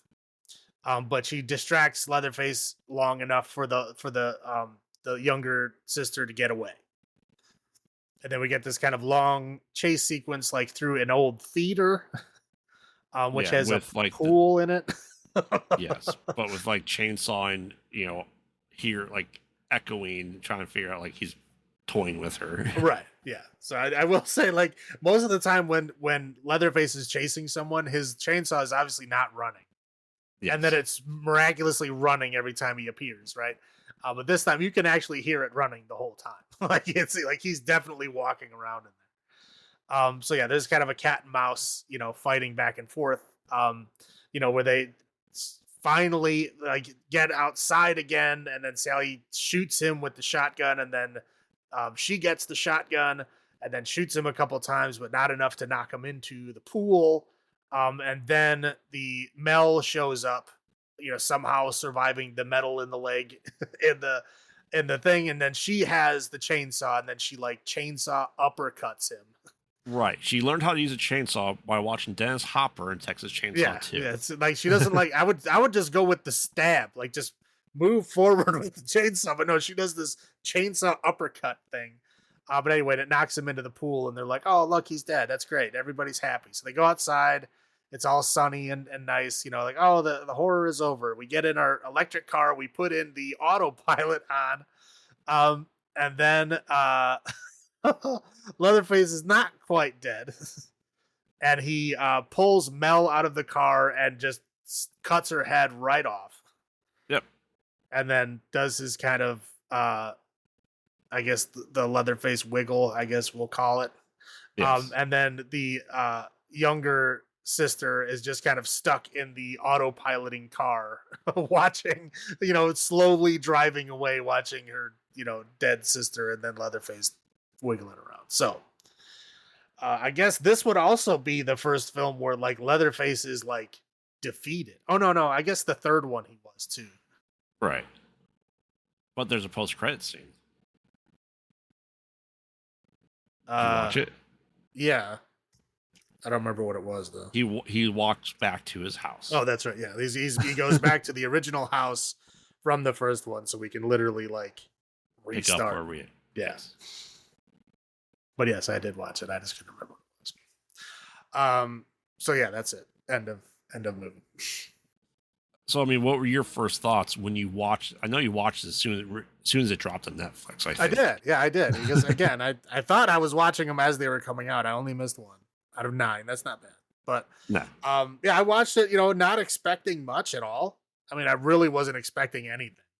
Again, as how many fucking sequels we've had and how many of them are actually good. It's not many. And I watched it and I was pleasantly surprised.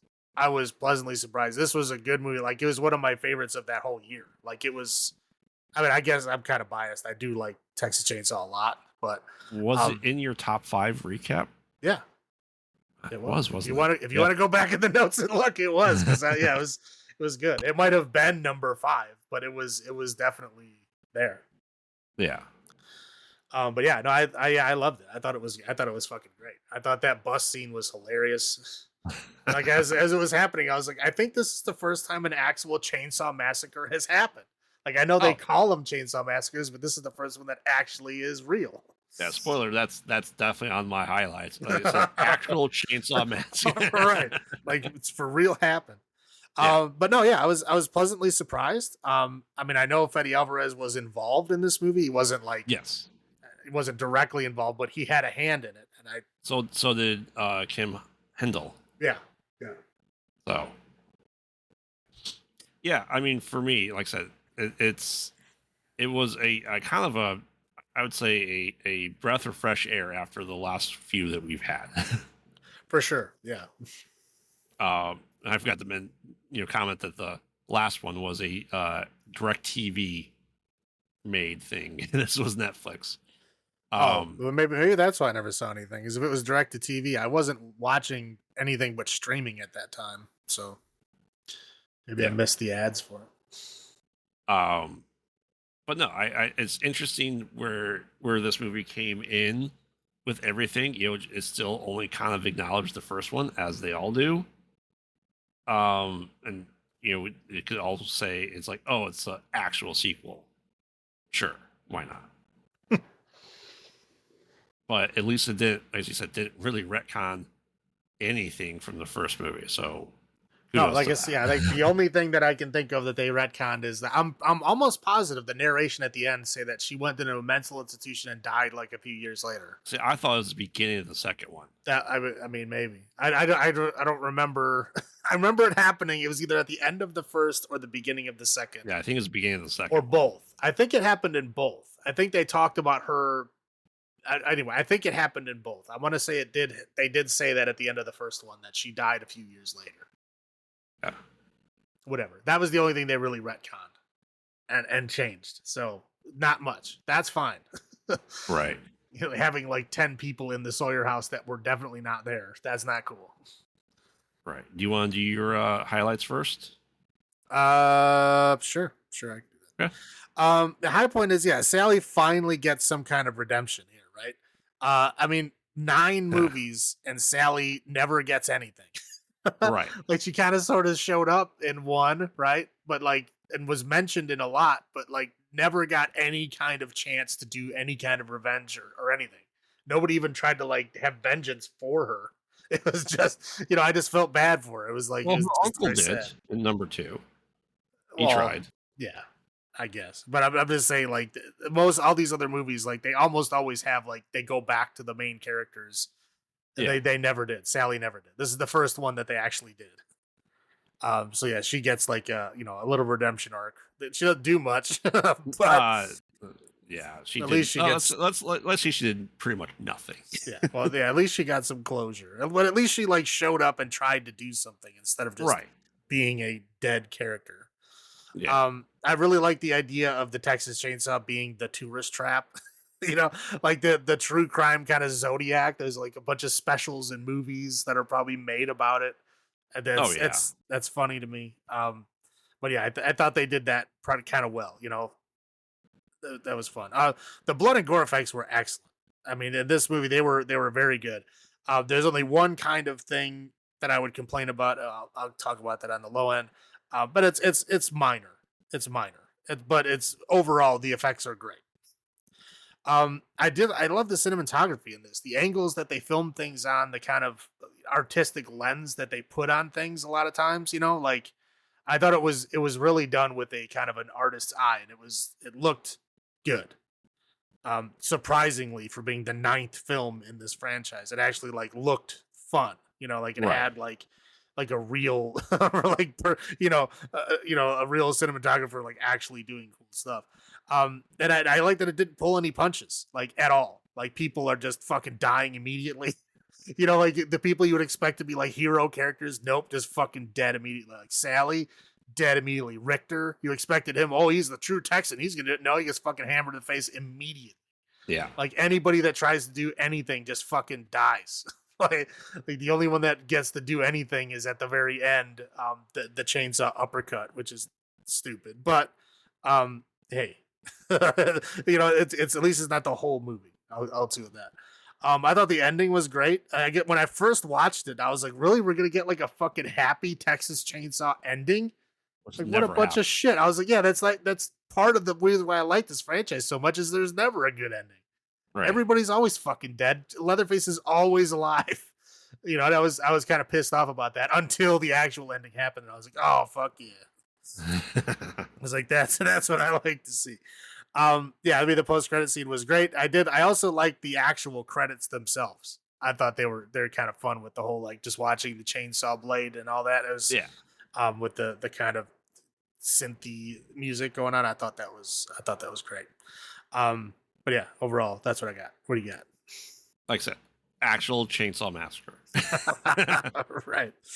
Like I said, I'm like, yes, finally they're able to do it. And it could have been to a better group of people.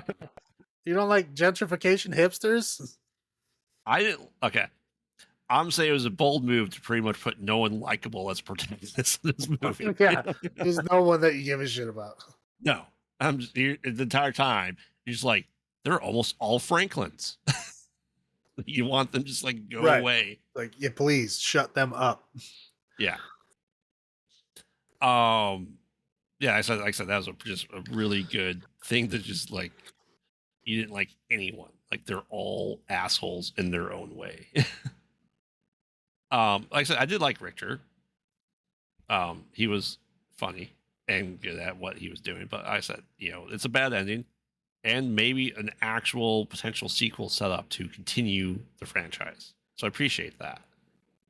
I said, and just really not just destroying anything else in the franchise with its work.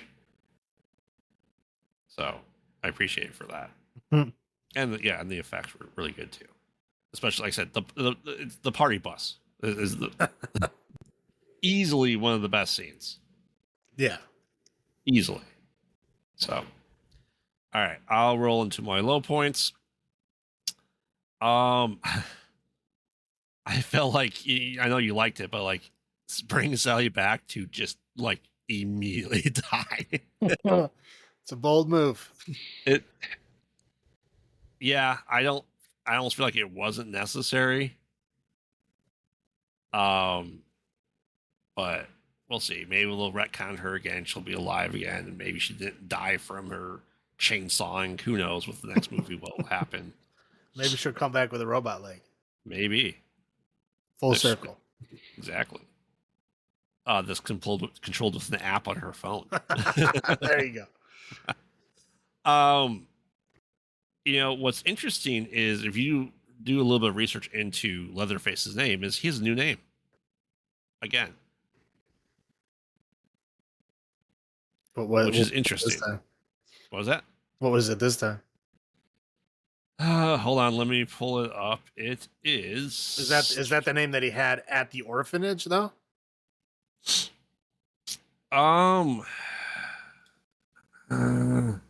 So because if it was his name at the orphanage, I'm assuming they gave him a fake name because he's not going to check in under Leatherface. I think his last name was Slaughter. Almost positive. Okay. Yeah, I think I vaguely remember seeing something to that effect. And I go, that's unnecessary. Unless they're alluding to that there's multiple Leatherfaces at this point in time. We've had many different names. Who knows? I mean, yeah. At least it's not Tommy. Right. So I said maybe it's a new timeline. Who knows? He's also 80 to 83 at this point in time.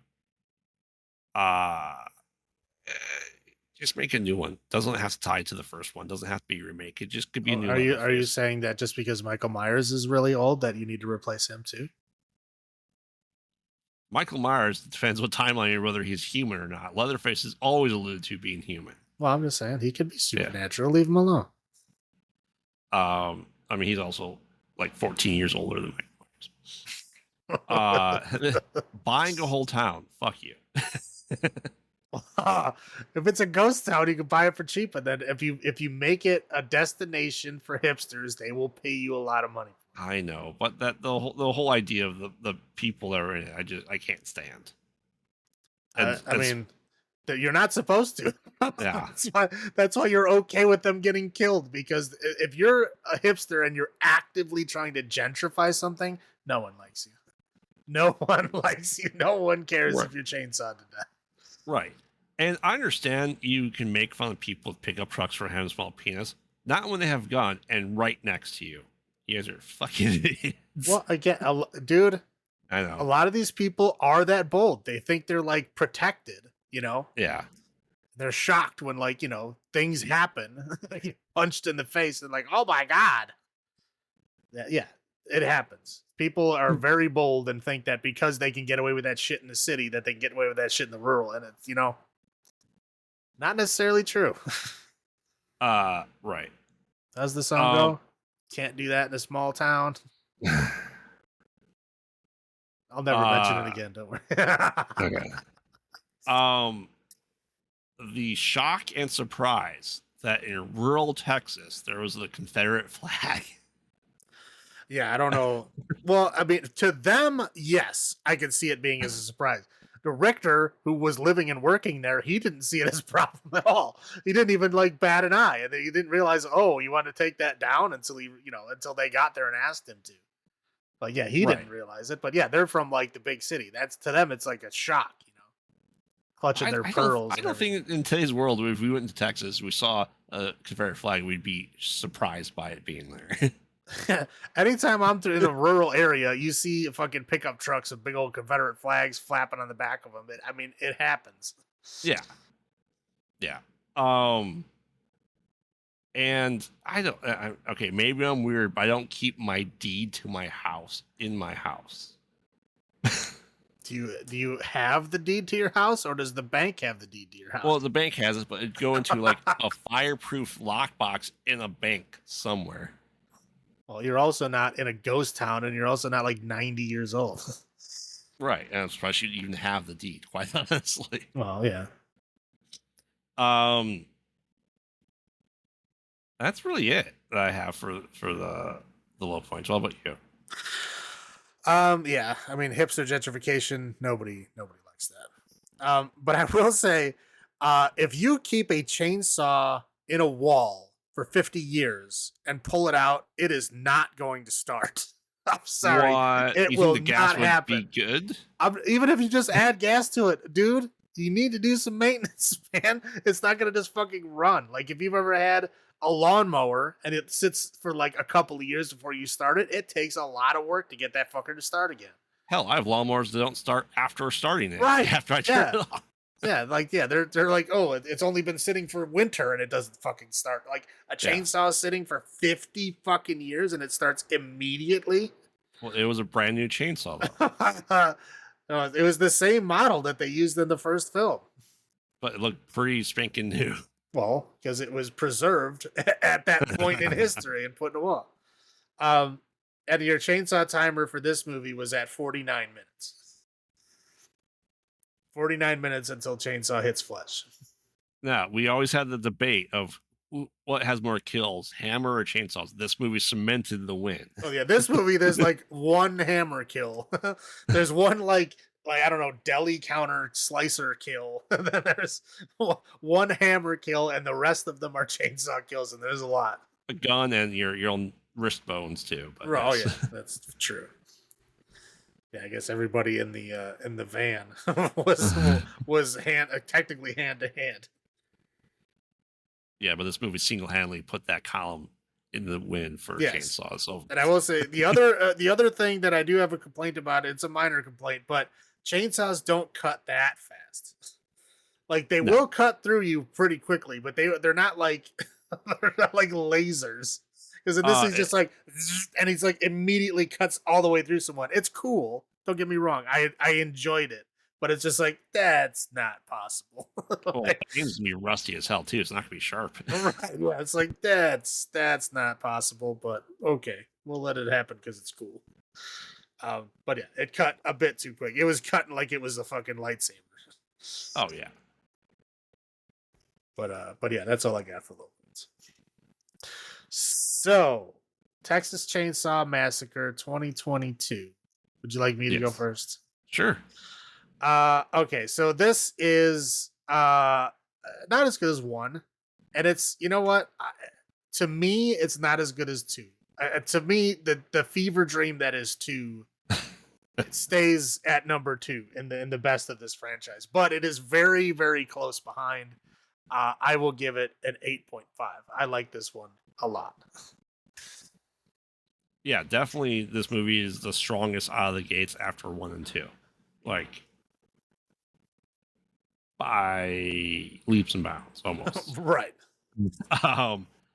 Yeah, so is it a worthy sequel? Yeah, I think so. I mean, yes, is number 2, as you point out, the wackiness just there? It is.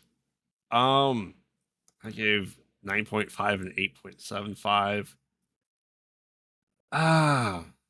I like this a lot. I didn't like 2 as much as you, so I will go to a 9 bone sculptures out of 10 for this. All right. Anything else you want to add to the Texas Chainsaw Massacre franchise? All right. We may be finished with the Texas Chainsaw Massacre, but we aren't quite done with its creator. So next week we'll be covering some of his other works, some known, some more obscure. Which are which? We'll let you decide when we wrap up August with the director's spotlight on Toby Hooper. We'll be doing Funhouse, Life Force, and the film of many names, but most commonly referred to as Eaten Alive. Yes, I've seen 1.5 of those. I've seen one. I've seen Life Force. I don't believe I've seen the other two. I watched Funhouse. It's great. It's word on the street. We'll find out. Oh, well, I'll find out. Yes. Okay, so remember, we watch bad movies so you don't have to. And this has been Graveyard saying, have you checked on the children? This is Salem saying, long live the new flesh. Good night. Good night.